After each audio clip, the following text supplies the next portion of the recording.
By day, he was just a zombie father who doted on his daughter. By night, he was an apocalypse hero who tore through zombie hordes with his bare hands.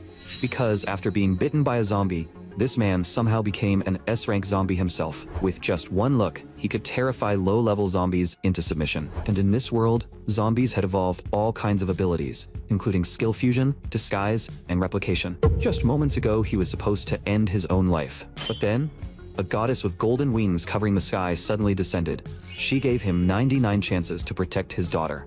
Every time he failed to save her because of his own mistake, he would put a bullet in his own head without the slightest hesitation. But no matter how hard he fought, he was always just one step short. As the number above his head slowly decreased, his strength also grew little by little until he reached his final chance. And this man named Minsok finally found a glimmer of hope. He discovered a base protected by soldiers. It even had a medical team from a university hospital caring for the survivors. In one of his past loops, Minsok had lived out the rest of his life there. So this time, he decided to take his daughter to that safe haven. At the very end, he stood before his daughter's grave and used his final chance. This time, he had reviewed all 99 failures and prepared for every possible outcome. But the sudden variable in this run appeared right at his front door. A zombie horde that shouldn't have been there. In all 99 previous loops, this had never happened once. So he naturally assumed this run would be the same. But now, the zombies were swarming toward them like a plague of locusts. His daughter's voice snapped him out of his daze. In that instant, Minsok shoved her back inside the house. Then he slammed the door shut. No matter how desperately she twisted the handle and screamed for him to open it, he only pressed his body against the door and held it shut with everything he had. The next second, the zombie horde lunged at him and tore into his body. But after dying 99 times, Minsok had long grown used to that agonizing pain, and the thought of his daughter being in danger again without him filled him with unbearable rage. He summoned an impossible willpower and forced himself back onto his feet. Even if he had to die 100 times or 1,000 times, he didn't care. As long as his daughter lived, he could never fall. In that moment, he spread his arms wide and blasted the zombies off his body. Another zombie rushed at him with a savage roar. He grabbed its head and ripped it clean off, then teleported forward and punched another zombie flying. When another zombie lunged in to bite him, he bit back even more brutally. Then he tore that zombie's head off as well. Right after that, he punched straight through another zombie's body. He leapt into the air, dropped from above, and smashed his fist into a zombie on the ground. The horde behind him suddenly froze. The icy pressure radiating from Minsok made them too terrified to move. He only glanced back, and that single look was enough to suppress every zombie there. At this point, if they dared to come any closer, they wouldn't even leave a corpse behind. Inside the door, his daughter had collapsed weakly to the floor. Minsok slowly opened the door. When he saw his daughter's eyes again, he knew the goddess had given him one more chance. This time, even if he was no longer human, he would protect his daughter until the very end. 7 days later, they arrived at Supermarket A in the XGM district. There, they found soldiers standing guard. The moment one soldier saw the suspicious man, he snapped. "With this many zombies nearby, how did you get here without a scratch? Answer me before I blow your head off." But when the soldier got a better look at the man's face, something felt off. The man was wearing sunglasses, and for a second, the soldier even thought he might be some kind of celebrity. Just then, a woman in combat gear walked over. She had black hair tied in a high ponytail and cold, razor-sharp eyes. She immediately told the two of them to get lost, saying there was no room here and they should go somewhere else. The moment their eyes met, she coldly ordered the man to leave again. But Minsok calmly turned around and started playing the pity card, saying his daughter had been wandering outside for days and her asthma had flared up again. "If you can't take me in, then at least take my daughter. Please, I'm begging you, save her." Cha Hae-ri froze for a moment. Then her expression instantly turned furious. The soldier beside her only made things worse by muttering, "You really think that sob story is going to work on our captain?" But in the very next second, tears streamed down Cha Hae-ri's face, and she immediately agreed to let them in. She even told her comrades not to misunderstand. She said they were simply short on manpower to protect the supermarket.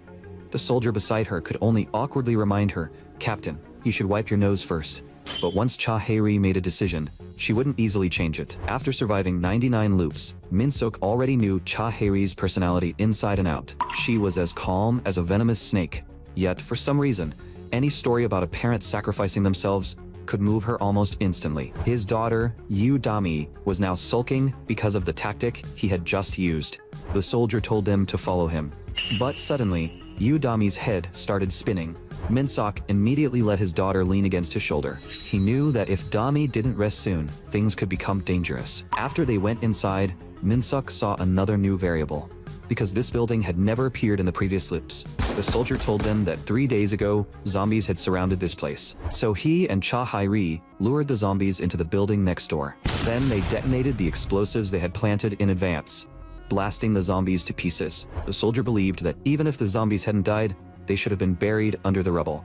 But Minsok's heart tightened as a strong sense of dread surged through him. The soldier, however, didn't take it seriously at all. Then, behind him, a giant zombie slowly stood up. The soldier sensed movement and turned around.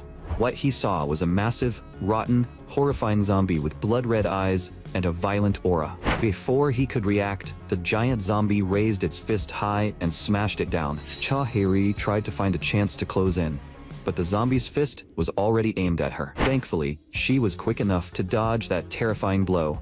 Only then did the surrounding soldiers finally react. Cha Hai-ri stepped in front of Minsok and Dami.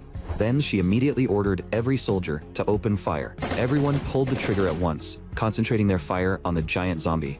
But the bullets had absolutely no effect on it. The giant zombie was enraged. It roared, charged at the soldiers, and threw a brutal punch. One soldier was still trembling on the ground, and the giant zombie raised both fists over its head, preparing to crush him. Right then, a backpack suddenly slammed into the monster. Cha Hai-ri used that moment to rescue the soldier instantly. Then, she shouted at him to get himself together.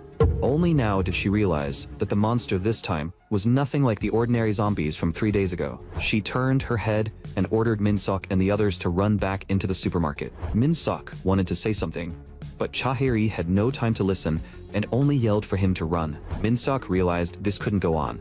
He had to do something, so he suddenly changed direction and charged straight toward the giant zombie. He clenched his fist as the veins in his arm bulged. Cha Hai-ri originally planned to lure the giant zombie toward the isolation barriers outside the supermarket, buy as much time as possible, and find its weakness. But she never expected there to still be people on the first floor. She thought everyone had already been evacuated, so now she had to come up with another plan. Cha Hai-ri immediately ordered 3 soldiers to go inside and evacuate the civilians, while she stayed behind to draw the zombies' attention.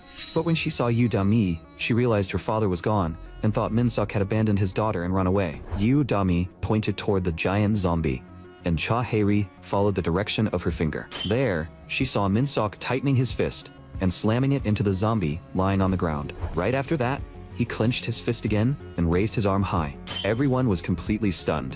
One father in the crowd even instinctively covered his child's eyes. Not long after, the giant zombie finally stopped moving.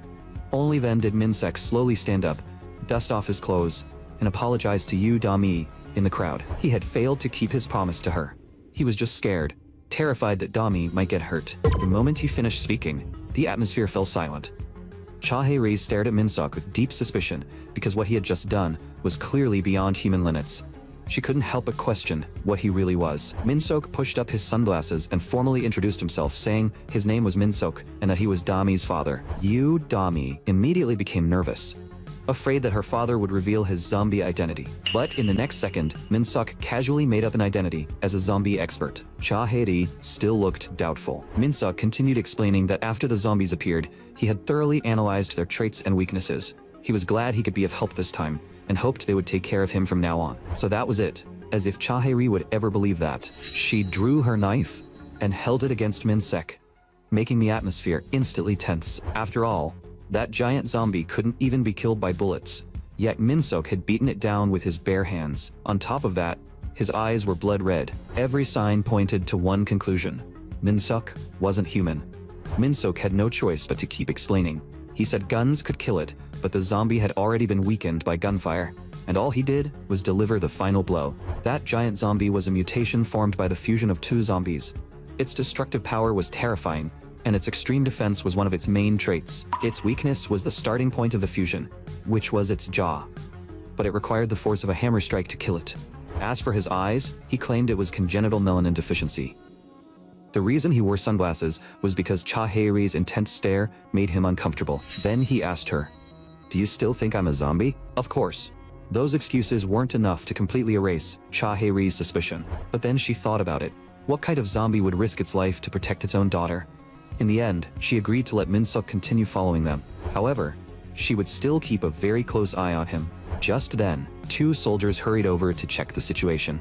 Cha-Hae-Ri immediately kicked one of them, because she had clearly told them before that if anything happened, they had to evacuate everyone to the underground parking lot immediately. The soldiers quickly explained that they had panicked, but Cha-Hae-Ri coldly warned them that if the zombie hadn't died, everyone in the supermarket would have been killed. If it happened again, she would kill them herself before the zombies ever got the chance.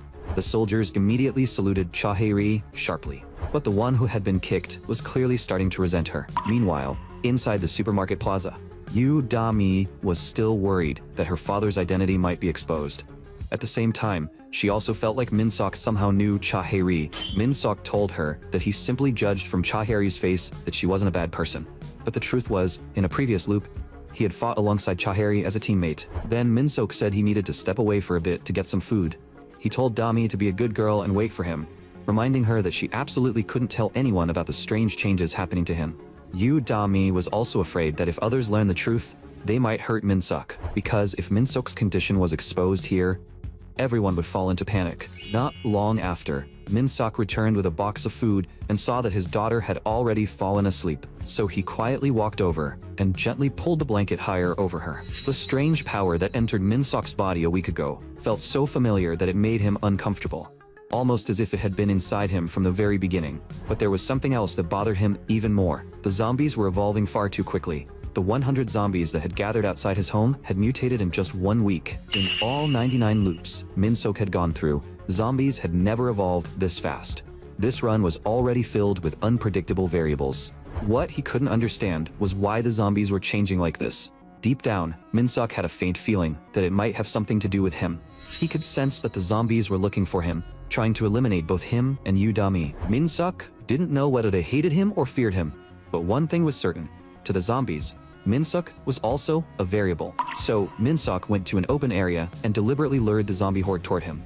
That way he wouldn't have to hunt them down one by one. Right now, Min-Suk could hardly wait to let loose. He snapped an A-frame ladder in half with his bare hands, because he had to finish making breakfast before his daughter woke up. The horde charged madly toward Min-Suk at the center. He swung the ladder first, smashing it into a zombie's neck, and instantly separating its head from its body. Then he rushed straight in, causing a giant zombie to suddenly lose its balance. At that moment, another zombie bit into his arm and tore down hard. Min-Suk stepped off another zombie for leverage, launched himself forward, and slammed the attacker to the ground with a flying strike. And the arm he had lost regenerated rapidly in the very next second. Min-Suk's crimson eyes were cold and deep, burning with suppressed rage. Veins bulged across his arm as he punched a zombie's head, shattering the ground beneath it. Right after that, a centipede-like zombie raised its body high and sprayed blue-purple toxic gas downward, flooding the ground. Min-Suk leapt into the air and struck from above. His attack pierced straight through the zombie's head. Then, he pulled out 2 axes. He slaughtered the surrounding zombies one after another. Blood exploded in midair, body fragments scattered everywhere, and Min-Suk's eyes remained ice-cold as he chased after the last zombie. That zombie stretched out several arms and attacked, but Min-Suk stomped it into the ground. It thrashed wildly and roared in fury. Min-Suk brought his axe down and sent its head flying, while his eyes remained filled with cold anger. The next morning, Yu Da-mi slowly opened her eyes. She sat up and stretched. Then she saw her father handing breakfast to her, and the plating was surprisingly delicate, with a heart shape made on top of the rice. Min-Suk gestured for his daughter to hurry and eat. Yu Da-mi smiled, nodded, and softly hummed in agreement. Meanwhile, Cha-Hae-Ri received a report from a soldier, saying there had been noise outside from 1 to 5 in the morning, and every zombie in that area was dead. Cha-Hae-Ri could hardly believe it. Were the zombies actually killing each other? The soldier couldn't believe it either, but he had seen the result with his own eyes. Cha-Hae-Ri couldn't understand how that many zombies had been wiped out in just 4 hours. She looked at her contact list and quickly came up with an idea. Cha-Hae-Ri immediately ordered the soldier to gather everyone. From this moment on, Supermarket A would begin its escape plan. News that every zombie nearby had completely disappeared soon spread through the crowd, and everyone burst into cheers, shouting that they were safe. Yu Da-mi also heard about it. Min-Suk placed a safety helmet on his daughter's head. "Da-mi, listen carefully. No matter what happens later, you absolutely cannot take this helmet off. Understand? Dami looked confused. A short while later, Cha Hae-ri walked over with a megaphone and officially announced that every zombie in the area had been eliminated. Once the people received confirmation, they became even more excited. But Cha Hae-ri still planned to lead everyone out of this place. The crowd couldn't understand it. If there were no zombies left, why did they still have to escape? 3 days ago, Cha Hae-ri had been in close contact with a certain military unit. The 2nd Mechanized Infantry Brigade was the only surviving brigade-level force in District Chi. Not only did it have large-scale mechanized equipment and brigade-level manpower, but it also allowed ordinary civilians to join its shelter. But after hearing that, the people clearly didn't believe it was true. Cha Hae-ri told everyone not to worry, saying she knew the person on the other end better than anyone, and they could fully trust him. But someone in the crowd immediately snapped back. Trust him? Are you serious? You want us to walk to our deaths just because of a few radio calls? Cha Hae-ri wanted to lead the people out, but the crowd stubbornly refused to leave. Someone even mocked her openly, saying they had expected this day to come. If the leader were a man, would he really make such a reckless decision? For a moment, Cha Hae-ri felt completely powerless. Just then, someone in the crowd warned them that the zombies would come back. But the man immediately sneered. Who do you think you are? Stop acting like some kind of prophet. Min-sok stepped in front of him and said coldly, if you stay here, you'll be nothing but sitting ducks. Can that even be called living? You're just waiting around to die. The man was shut down so hard that he was left completely speechless. Min-sok also admitted that he couldn't guarantee everyone would survive just by following the soldiers. But if you don't follow the military and don't rely on their protection, do you really think you have any chance of surviving? The voices in the crowd slowly died down, and some people began to agree with Cha Hae-ri, saying that only by following the soldiers would they have a chance to live. In the end, the people finally agreed to break out with Cha Hae-ri. Cha Hae-ri still couldn't understand how Min-sok had changed everyone's mind so quickly. Just who was this man? Min-sek told her there was no need to thank him. After all, his silver tongue had once been one of his specialties in the loops. Besides, he was doing this for himself and his daughter too. Then, Min-sok reached out his hand and said he was willing to believe that Cha Hae-ri could pull this off. Cha Hae-ri's confidence surged. She raised the megaphone and shouted, I, Cha Hae-ri, will get all of you out of here. And just like that, their escape began. 2 buses were protected in the middle, with military vehicles guarding the front and rear. Cha Hae-ri stayed up front, constantly watching their surroundings. The driver said it had been a long time since he had crossed the Han River, so it felt a little unfamiliar. Cha Hae-ri immediately told him to stay focused, because this had only just begun. Just then, the person in the passenger seat warned them that there were zombies ahead. Soon, more and more zombies began emerging from every direction. Cha Hae-ri immediately gave orders through the radio. If zombies appear, open fire at once. Team C, lead the convoy right. Left side unit, move now. Cha Hae-ri used the fact that zombies had sharper hearing than vision and threw cans from the vehicle to draw them away. The plan worked, and the zombies' attention was successfully pulled aside. Cha Hae-ri told the driver to maintain the distance and not let them catch up. But more and more zombies kept appearing, and they were quickly closing in on the convoy. Cha Hae-ri immediately ordered the driver to head for Sungsun Bridge. Now, turn around. The truck drifted hard and came to a safe stop. Just then, a lightning-fast zombie slammed straight through the zombies blocking the way, sending many of them falling off the bridge. At that critical moment, Min-sok arrived in a road roller to support them. A road roller carried tens of tons of weight, making it a heavy machine capable of crushing almost anything. Min-sok had lured all the zombies ahead straight toward it. Even medium-sized zombies were knocked straight off the bridge by the roller, leaving Cha Hae-ri and the others completely stunned. Meanwhile, on the other bus, one thought had been weighing heavily on Dami's heart. Before they got on the bus, Min-sok had insisted on going to help Cha Hae-ri's team, and Dami was worried the soldiers might discover his secret. Min-sok had told his daughter not to worry, saying he was only going to assist them and would never expose himself. Just then, someone shouted, Cha Hae-ri's team is back, interrupting Dami's thoughts. Then she saw Min-sok driving the road roller back, with Cha Hae-ri's team behind him. Cha Hae-ri immediately ordered the convoy to follow behind the road roller, so any zombies that appeared ahead could be crushed straight through. And just like that, the convoy drove all the way to the 2nd Mechanized Infantry Brigade. There was an extremely powerful man stationed here. In the previous loops, he had led his troops and survived for a very long time, making this one of the key strongholds they had to pass through on their way to the destination. Reaching this place in only 8 days was progress Min-sok had never achieved before, but he still couldn't afford to let his guard down. If he acted recklessly, Udami could be put in danger. He wouldn't stray from the route that had already been proven in his past life. The soldiers gathered around Minsok and cheered. Stunned that he could even drive a road roller, Minsok simply said he had learned it before. After all, the more skills you had, the better your chances of survival. Cha Hei-ri even thanked him, which was rare for her. Minsok deliberately pretended he didn't hear her and asked her to repeat it. Cha Hei-ri immediately changed her tune. Yeah, the second half of the ride was way too noisy, then turned away with an annoyed look. The soldiers on guard here had been waiting for Cha Hei-ri's arrival for quite some time. One soldier said they had received orders from the colonel. With Cha Hei-ri's ability, she was expected to arrive here today. But Cha Hei-ri barely knew that colonel at all. The soldier explained that the colonel had said a stubborn and extremely noisy female soldier would be coming here. Cha Hei-ri's face instantly darkened when she heard that. She was about to go confront that colonel on the spot, while the guard immediately returned to a serious expression. Meanwhile, beside the bus, Minsok was still calming his daughter down. Just then, someone reported that zombies had appeared near the rear gate.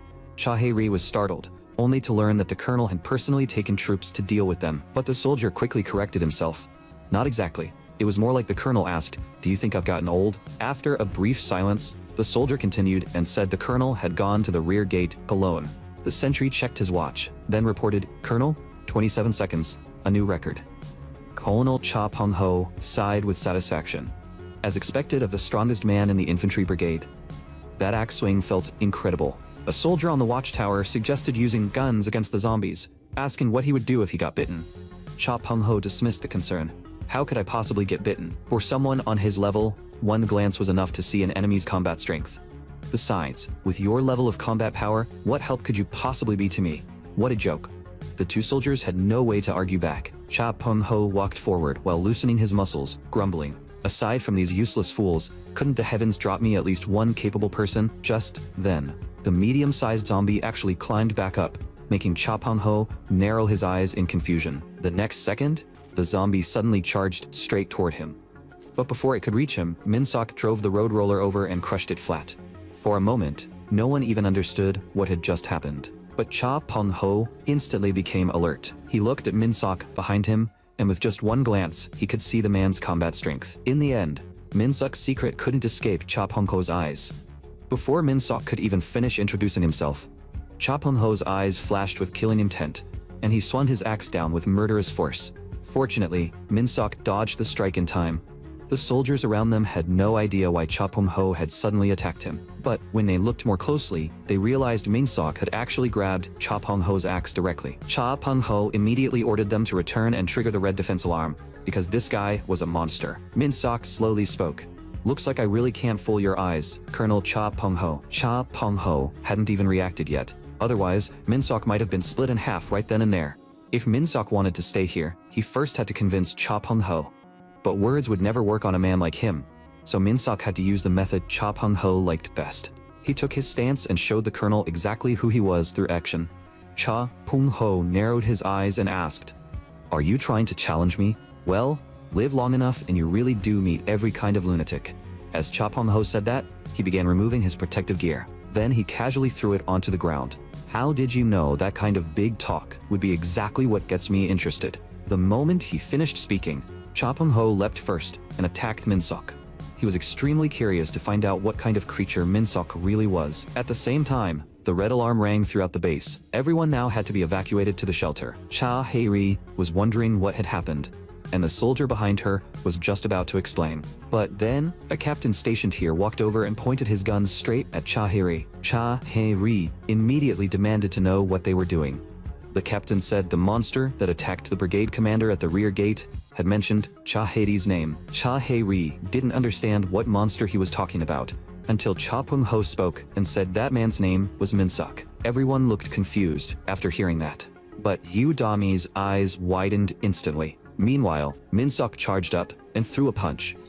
But Cha Peng-ho dodged it in time, and the wall behind him was smashed to pieces. Cha Peng-ho coldly asked, "After that, you still dare to say you're human?" Minsok raised his arm and blocked Cha Peng-ho's kick. Then his body suddenly vanished from where he stood. In the next second, he reappeared right above Cha Peng-ho's head. Cha Peng-ho reacted instantly and backed away, while Minsok swung his fist down. Right after that, Cha Peng-ho landed a punch on Minsok. But then, he suddenly stopped. He grabbed Min Seok by the collar and said with a serious look, "Are you messing with me? You held back when you threw that punch. You were going easy on me." Cha Pung-ho was right. If Min Seok had used his full strength, Cha Pung-ho might have died on the spot. And Cha Pung-ho knew it too. From the moment he started fighting Min Seok, every cell in his body could feel the overwhelming difference between them. So Cha Pung-ho was certain that Min Seok had come to him for a reason. Min Seok didn't hide it. He said he needed Cha Pung-ho's protection. Cha Pung-ho burst out laughing and said, "A monster like you means protection?" But Min Seok answered quietly, "I'm not the one who needs protecting. It's you, dummy. My daughter. Please allow us, and the people who came with us, to stay here."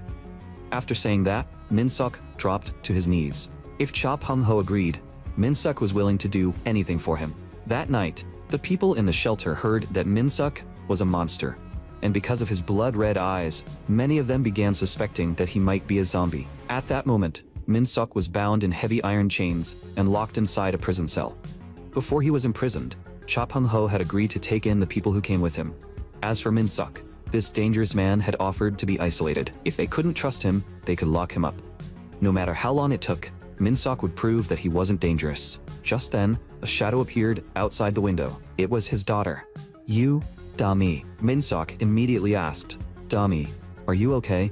"You," Dami said. Of course she was okay.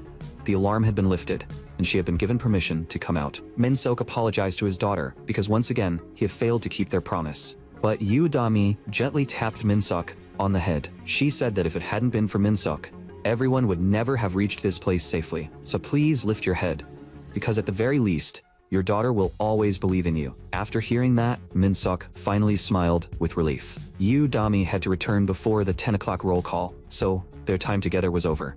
She waved her hand and softly said, "Good night." But after running only a short distance away, Dami could no longer hold back her emotions.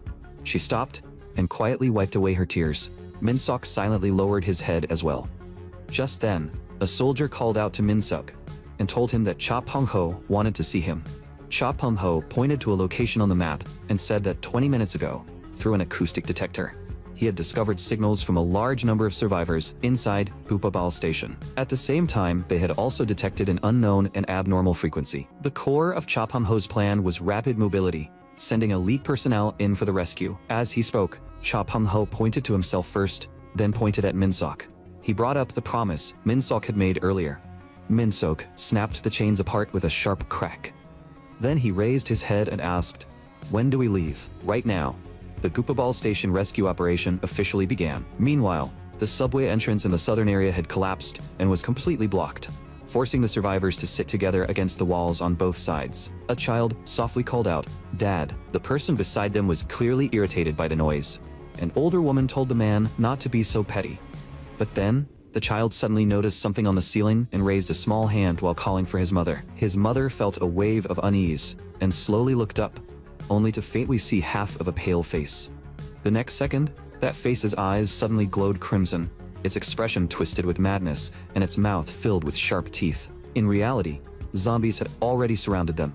At the critical moment, a blinding beam of light suddenly rushed in and sent the zombie flying. Cha Pung-ho looked smug and asked, "Isn't this vehicle even better than the road roller?" Min Seok nodded. The road roller had terrifying impact power, but its mobility was far too poor. This operation had two major variables. The first was that the subway entrance had been blocked. The second was that, according to the map on Cha Pung-ho's tablet, an unidentified entity was trapped in the same sealed space as the survivors, so they had to reach them as fast as possible. Cha Pung-ho pointed to another spot on the tablet, saying the ventilation opening there was large and the survivors were still in relatively decent condition. Cha Pung-ho's plan was to quickly rescue the survivors through the ventilation ducts, and he was determined to save every single one of them. But Min Seok rejected the plan first, then slowly said that the operation would fail. Cha Pung-ho didn't understand what Min Seok meant, so Min Seok told him that although the timing was different, the same event always happened every time. You always come up with the best plan. But up until now, you've never managed to save even one person. At that moment, one survivor slowly regained consciousness. Before she could understand what was happening, she realized she was hanging upside down. She immediately thrashed around and cried out for her child. After finally breaking free from the spiderweb-like restraints, she fell hard to the ground. Ignoring the pain, She quickly looked around, searching for any sign of her child. The man hanging nearby also started shouting, telling her to hurry up and get him down. She asked if he had seen her child, but the man had only just woken up too, and impatiently yelled at her to stop standing there and save him first. Just then, the older woman crawled toward them in a disturbing posture, making the man look at her in shock. Her eyes were glowing crimson, her face twisted into something horrifying, and she had completely turned into a monster. The next second, she opened her mouth and bit down hard on the man's head. Before anyone could understand what had just happened, the man's body dropped from above, but in the next second, he stood back up in a twisted posture. Even with half his head missing, he could still move, leaving everyone frozen in place. Only when he staggered right up to them did they finally realize he had become a zombie. And this kind of zombie could swallow an adult's head in a single bite. Everyone immediately started running, unable to understand why zombies were inside this place. As the woman ran, she suddenly heard a child calling for his father. She followed the voice to the railway entrance and rushed down without thinking. The young man couldn't stop her no matter how hard he shouted. The young man's father immediately told him to follow her, but the scene ahead made the young man's face turn pale with shock. Because there were zombies in front of them too, the woman kept running downward, convinced that her child was just ahead. But what she saw was a massive figure, a zombie holding a headless corpse in its hand. The woman froze in place, and the zombie displayed a terrifying monster-like presence right in front of her. She could only pray in her heart that all of this was fake, that it was just a dream. But in the next second, the zombie grabbed her and prepared to shove her into its mouth. Right then, a vehicle engulfed in flames suddenly charged in and smashed straight through the area. The explosion triggered a violent burst of fire, and the flames dealt devastating damage to the zombie. The woman stared at the scene in front of her, overwhelmed by a storm of emotions. In the previous loops, Cha Pung-ho had tried every method he could think of, but he had never managed to save a single person. Min-sok's point was clear. Human methods wouldn't work here. Only something beyond human could change this outcome. The creature in front of them was a skinwalker, a high-level spider-type zombie that could knock humans unconscious, hunt them down, and imitate human appearances. The zombie attacked first, spitting spider silk straight at Min-sok. This zombie was extremely similar to a spider, which meant it was vulnerable to high heat. Min-sok seized the opening in its attack and knocked it down. Since fire was its weakness, Min-sok unleashed flaming punches and hammered its body again and again. But even as it screamed, the zombie was still mimicking a human voice calling out, "Dad." Min-sok pinned it down with flames, giving it no chance to fight back, then delivered a fatal strike. But at that moment, someone suddenly threw a stone at Min-sok. The woman broke down and shouted, "Stop! Don't hurt my child." Min-sok was distracted for just a moment, and that gave the zombie a chance to counterattack. The zombie caught him off guard and blasted Min-sok away. The woman was also knocked to the ground by the violent tremor. Min-sok staggered and braced one hand against the ground, barely steadying himself. As the zombie continued roaring, it had already moved above Min-sok, and the ground around them began cracking apart. At that moment, Min-sok remembered his daughter saying that she would always believe in him. He had to lift his head. No matter how difficult things became, Min-sok could never give up. The zombie tried to attack again, but in the next second, Min-sok punched it straight in the jaw, sending its head snapping upward toward the sky. Even then, it continued mimicking a human voice, crying out, "Dad." Min-sok followed with a flying kick that pinned the zombie by the neck. The zombie flipped over and vomited something disgusting all over the ground. Now that was the zombie's real voice. That disgusting, twisted wail was the sound a zombie was supposed to make. Min-sok coldly declared that from now on, the only sound zombies were allowed to make was screaming. And with the zombie's final shriek, Min-sok finally ended the battle. Meanwhile, the zombies were about to break through the main door, but the survivors desperately held it shut together. If the zombies forced that door open, not a single survivor inside would remain alive. But as they pushed against the door with everything they had, thick smoke suddenly began drifting through the area. Someone shouted in panic, "The place is on fire. We're all going to die here." Another survivor immediately snapped at him, "Shut your damn mouth." But the people blocking the door soon realized that there was no sound outside at all. Right after that, both sides of the door began to loosen. Everyone was instantly terrified. But whatever was outside didn't seem to be a zombie. They stared at the man in confusion, unable to understand who he was. Soon, Min-sok brought the survivors back to Cha Pung-ho's troops. The total number of rescued survivors was 37. In a completely sealed space, where there was almost no way to avoid the zombies, he had rescued nearly 40 trapped people. It was nothing short of a miracle. And Yu Dami's father, Min-sok, was cheered by the crowd as the hero who had created that miracle. He simply gave the people a small wave. The soldier beside Cha Hae-ri couldn't stop praising Min-sok either. Cha Pung-ho then announced that Min-sok had passed the test with a perfect score. Everyone began cheering for Min-sok again. Yu Dami walked over and hugged Min-sok tightly, because even if Min-sok was a monster, he could still be a hero. Not long after the mission ended, a soldier returned to the base infirmary to deliver medicine to a patient. He told the patient to rest for now and said he would bring the medicine back shortly, then closed the door. But he failed to notice the mosquito bite-like swelling on his neck. And that was the beginning of the infection. Meanwhile, everyone else was still caught up in the joy of celebrating Min-sok's success, and the base was filled with laughter and cheers. Cha Pung-ho said that from the first time he saw Min-sok, he knew this man was capable of great things.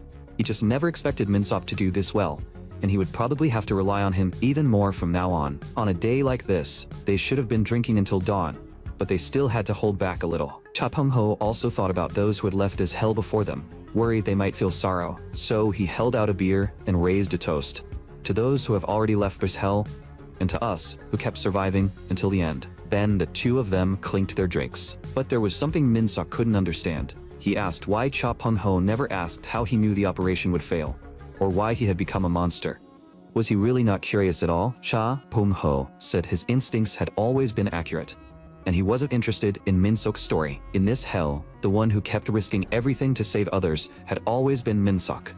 So from now on, they were family. Cha Pung-ho really hadn't changed at all from the previous loops. However, Cha Pung-ho did have one question. Min-sok had said his destination was D-City, but with Min-sok's strength, if he had left earlier, he should have arrived there by now. Min-sok explained that there was still something he had to finish here. He remembered that whenever he rushed into action in the past, the results usually turned out badly. Cha Pung-ho roughly guessed that it had something to do with Min-sok's daughter. When Min-sok asked how he knew, Cha Pung-ho said he could tell with one look, because in this world, the closest and most troublesome people were always your children. Only then did Min-sok realize that Cha Hae-ri hadn't come. Cha Pung-ho took a deep drink. Then he waved his hand and told someone to bring more beer. Just then, Yu Dami came to find Min-sok. She said she was a little tired and wanted to go back first. Min-sok was worried, so he decided to walk his daughter back. After saying goodbye to Cha Pung-ho, he left with her. Cha Pung-ho watched the father and daughter walk away. Then he quietly said, seeing that expression on Min-sok's face proves one thing. Fathers really are all the same. Min-sok wanted to go to D-City, but Cha Pung-ho probably couldn't let him leave so easily. Cha Pung-ho felt sorry about it, because with Min-sok here, the plan he had once been forced to stop could finally be restarted. Just then, Cha Pung-ho thought the soldier was coming over with more beer, but the soldier clutched his neck and stammered, "Commander, something happened." Meanwhile, Min-sok suddenly remembered what Cha Pung-ho had said earlier. In this world, the closest and most troublesome people were always your children. So, Min-sok suddenly called out to Yu Dami and said there was something he wanted to ask her.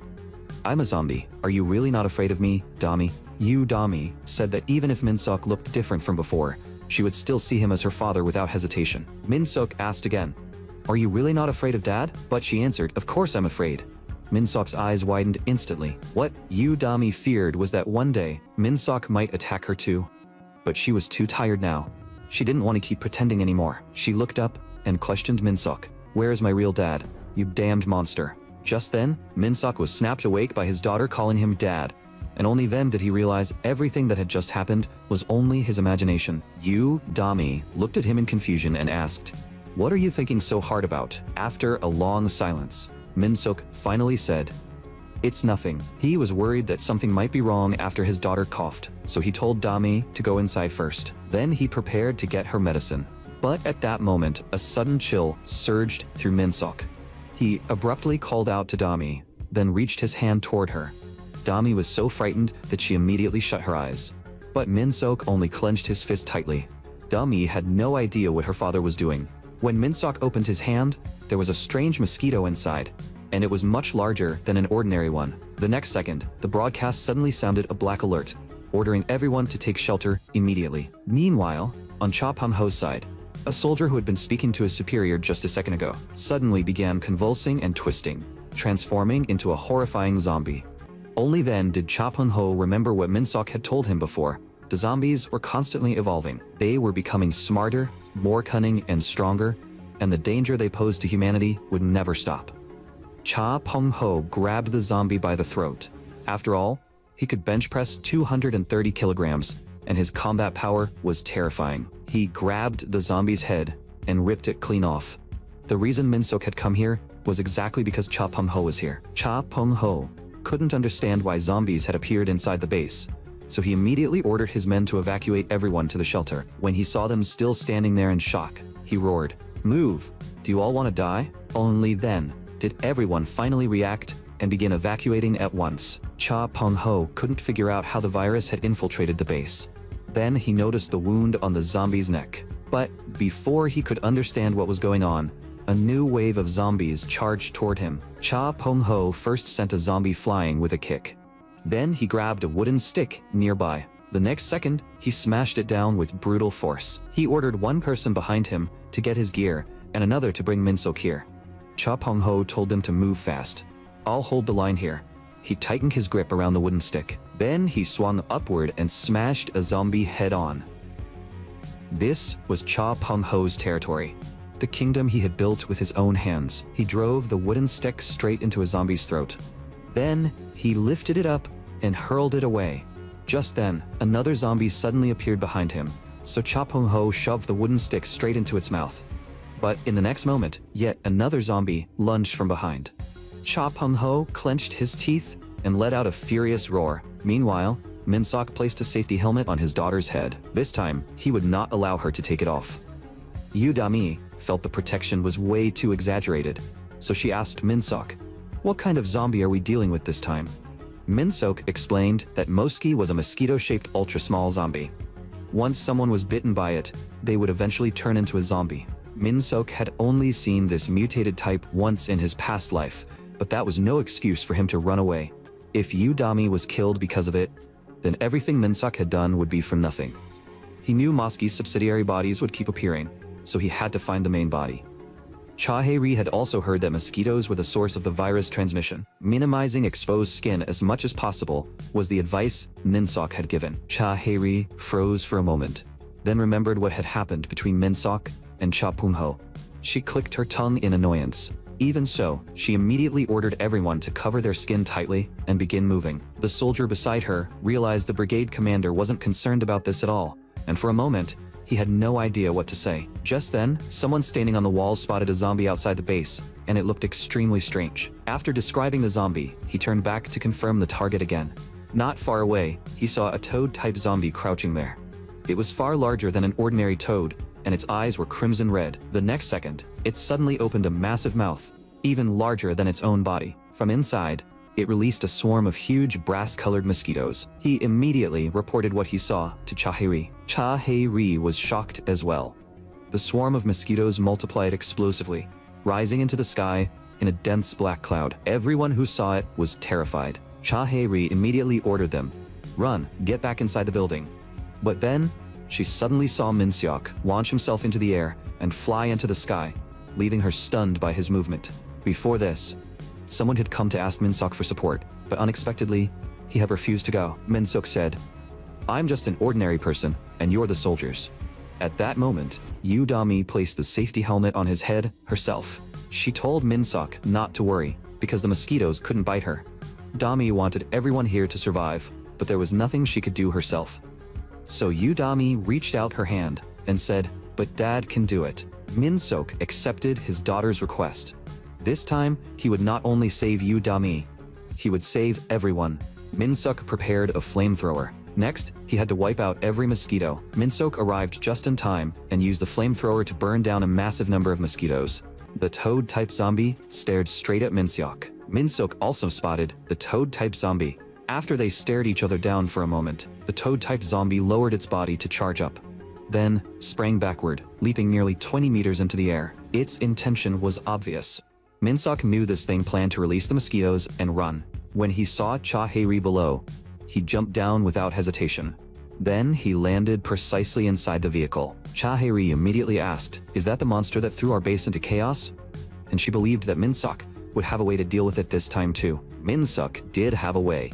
Cha Hae-ri told him to deal with the toad-type zombie first, then prepare himself mentally, because she had a lot of questions for him. If he tried to fool her with more lies, Cha Hae-ri would never let him off. After hearing that, Min-seok simply nodded. Cha Hae-ri slammed the gas pedal down and continued forward at full speed. The toad-type zombie escaped into a dark, remote cave, while Slither was a high-level mutated zombie capable of multiplying and copying subsidiary bodies. The moment the toad-type zombie entered, it began croaking loudly, as if greeting someone. The next thing that appeared before them was 5 glowing red eyes and a row of teeth arranged like stones. Slither smiled and responded to the toad-type zombie. The toad-type zombie hopped around as if it were reporting its achievement to Slither. A host-type mutated zombie, like Slither, usually hid its main body in the darkness, making it extremely difficult to find. But Min-seok teleported straight inside and grabbed the toad-type zombie in one hand. That was why the best way to deal with it was a surprise attack. Right after that, Min-seok used his strength and slammed the toad-type zombie into the ground, cracking the floor as a swarm of mosquitoes burst out of its mouth. The mosquitoes flew toward the light, only to be burned into charcoal by a burst of fire. It turned out Cha Hae-ri had already been waiting at the cave entrance, holding a flamethrower. Before this, Cha Hae-ri had already expected that someone would need to handle the cleanup. She told Min-seok, the base has been secured and both the civilians and Udami are safe. Even if another problem occurred, the base could quickly restore order. That kind of strong leadership was exactly why Min-seok had come to Cha Pung-ho's unit. Min-seok thanked her for telling him. But the reason this incident was suppressed so quickly was also because Min-seok had proposed the correct emergency response. Min-seok interrupted Cha Hae-ri and said, "This isn't over yet.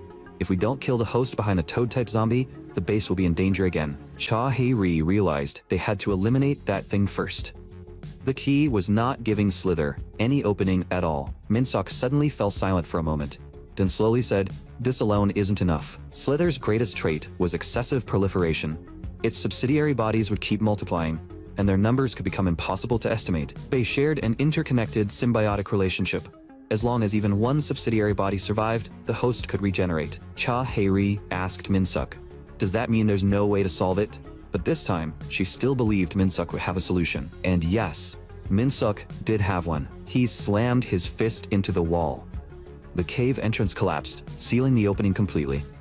The method to trap Slither and its subsidiary bodies while stopping their proliferation was actually simple. Lock Slither inside and keep killing it until it could no longer multiply. Thinking about the chaos Slither had caused and the threat it had posed to Udami, Min-seok remembered the request he had promised his daughter. Killing Slither just once would never be enough to calm Min-seok's rage. At that moment, the battle erupted completely. Outside the cave, Cha Hae-ri stared at the sealed entrance, unable to understand what Min-seok was trying to do. Not long ago, she had received a message from Cha Pung-ho, saying he intended to recruit Min-seok as support. Cha Pung-ho had even said that Min-seok was not only the answer for their base, but the answer for humanity itself. Just then, a voice came through the radio. "Captain Cha, respond if you copy." Only when the second call came did Cha Hae-ri snap back to her senses. Whatever came through the radio didn't seem to be good news. Cha Hae-ri immediately demanded to know what had happened. Min-seok kept fighting until the sun was nearly setting the next day, and only then did he finally crawl out of the cave. The entire process took 18 hours and 27 minutes. Slither had multiplied into approximately 7.13 million subsidiary bodies, and every single one of those proliferated bodies was completely destroyed by a transcendent. Min-seok's bones were twisted and deformed all over. But with a series of sharp cracks, he twisted them all back into place. The Black Alert operation was over. That night, Cha Hae-ri was deeply shocked, thinking something had happened to Cha Pung-ho. But Cha Pung-ho was casually eating snacks with a confused look on his face, asking her, "What?" When Cha Hae-ri saw that look on Cha Pung-ho's face, she almost thought she was seeing a ghost. After all, the radio had just told her that Cha Pung-ho was in danger. But Cha Pung-ho looked completely unimpressed and mocked Cha Hae-ri instead, calling her a nervous little brat. Yesterday, she had been yelling at him because he wouldn't listen to her. And today, she was already worried that he might die. "So you were worried about me after all?" It turned out Cha Pung-ho had wiped out every zombie in the plaza with his bare hands, allowing all the civilians to evacuate safely to the shelter. Although Cha Pung-ho had taken a few minor injuries at the time, Cha Hae-ri still stubbornly said, "Only an idiot would worry about a monster-like old man like you." Cha Pung-ho immediately shot back. "A little brat dares to speak to her superior like that?" Only then did Cha Pung-ho realize Min-seok wasn't there. So he asked Cha Hae-ri, where Min-seok had gone. Had the toad-type zombie and its main body been dealt with? Cha Hae-ri fell silent for a moment, then said that Cha Pung-ho had once called Min-seok the answer for humanity. Now, she felt like she was finally starting to understand what he meant. Everyone waited for Min-seok to return in triumph, and Cha Pung-ho waved at him from a distance. What humans couldn't do, Min-seok had found a way to do. And because of that, Cha Hae-ri began to see Min-seok in a new light. One morning, Cha Hae-ri started wondering how she should thank Min-seok. She practiced several ways to start a conversation, but every one of them felt awkward. Cha Hae-ri, who was usually cold and proud, was terrible at this kind of thing, so she was struggling to figure out how to approach him naturally. But when the two noticed her, she immediately acted tough and muttered, "What he's doing is none of my business." Min-seok didn't even look at her, which made it clear he still held a grudge. Cha Hae-ri thought about giving up. After all, Min-seok had lied to her before. But then again, she should at least say hello. Min-seok really had saved the entire base. Just then, she saw Min-seok and Cha Pung-ho seemingly talking about something. If there were 3 people there, it probably wouldn't be as awkward, so she planned to hand Min-seok the drink and leave right away. Cha Hae-ri secretly peeked over, only to hear Cha Pung-ho ask, "What did you just say?" Min-seok replied, "I meant exactly what I said. Tonight, Udami and I are leaving this place." Cha Hae-ri quietly watched from the side. Cha Pung-ho adjusted his breathing. Then he asked, "Why are you leaving in such a hurry? Are you heading to D City?" Cha Pung-ho considered that if a zombie even more dangerous than Slither appeared, everyone in the base would die. So he asked Min-seok to stay a little longer, at least until Cha Pung-ho's base became strong enough to stand on its own. But Min-seok asked in return, "Why? Why should I go that far for this base? Whether the people here live or die has nothing to do with me." After hearing that, Cha Hae-ri could no longer hold back and rushed out. She demanded, "Are you serious?" Min-seok simply said, "I am. The only person I care about is you, dummy. As for what happens to everyone else, that has nothing to do with me." Cha Hae-ri clenched her lips in anger and turned away. She smashed the drink she had prepared for Min-seok onto the ground. She reminded herself to wake up and stop expecting anything from a monster like Min-seok. But Min-seok knew very well that when he chose the supermarket A route, things like this sometimes happened. As Cha Hae-ri spent more time fighting side by side with Min-seok, she gradually began developing feelings for him. Cha Hae-ri felt like she must have lost her mind. So before things developed any further, Min-seok had to tear those feelings out by the roots. Only then would Cha Hae-ri truly be safe. Cha Pung-ho told Min-seok to think carefully and not reject the idea so coldly. At the very least, he should calm down and consider it properly. Cha Pung-ho questioned him again. Was D City really absolutely safe?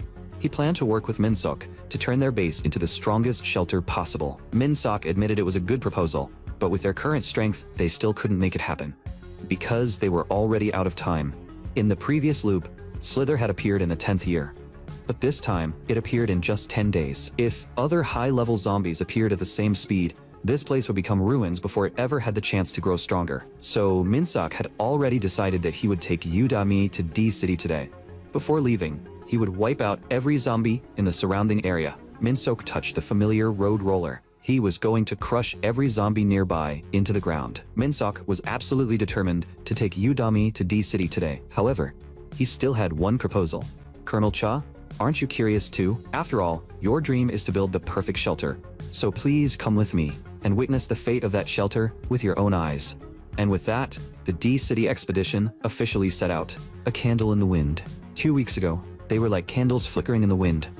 They had lost their loved ones, families, friends, and every last trace of hope and joy. That was when he appeared before them. His name was Baek Do-hyun. He leapt down from a high tower and landed firmly at the center of the stage. The crowd below instantly erupted with excitement, shouting, "Baek Do-hyun is here." Baek Do-hyun was now the one controlling D City, and he had even become the mayor of D City. Then he began brainwashing the audience below. He told them, "We are facing an unprecedented crisis. And this is not only our crisis, but a crisis shared by all of humanity." But they had survived. My dear citizens, was it really just coincidence that we survived? No, it was not. It is because we are the last spark here, the hope that has been reignited. The crowd erupted again, as if every citizen had survived only because of Baek Do-hyun. Baek Do-hyun promised everyone that he would never let this final spark go out, even if he had to burn himself to keep it alive. He would protect this brilliant city until the very end. The crowd below was completely swept into fanatic excitement. Min-sok and the others stood aside, watching the crazed scene unfold before them. Cha Pong-ho couldn't help questioning it. Is this really the D-City you talked about? But that wasn't the case.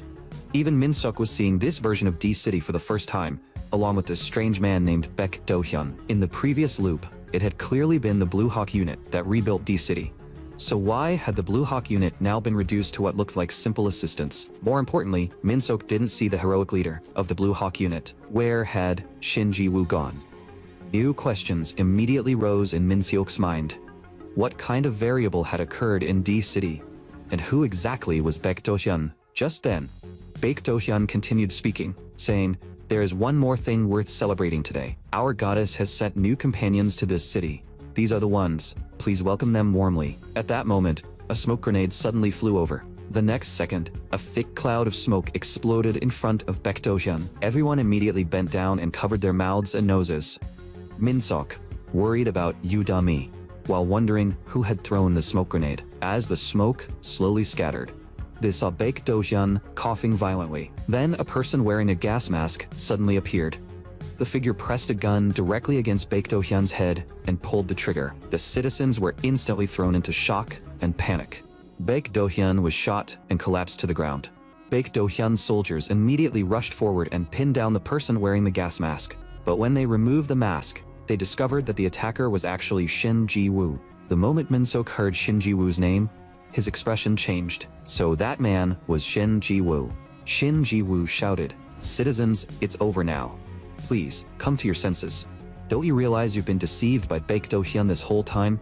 It's time for all of you to wake up." But the truly terrifying part was that Baek Do-hyun stood back up as if nothing had happened. The citizens were shocked when they saw this. But they were not frightened. Instead, they erupted with joy, shouting that Baek Do-hyun had come back to life. Shin Ji-woo gritted his teeth and roared, "Baek Do-hyun, you monster." But Baek Do-hyun calmly said, "Today is truly a meaningful day, because that wicked demon tried to assassinate me today." Then he raised his right fist and declared, "The day to execute the demon has finally arrived." But the citizens had already been completely brainwashed by him, and they even cursed Shin Ji-woo as the real demon. They shouted wildly, "Do you really think our Mayor Baek could be defeated by a demon like you?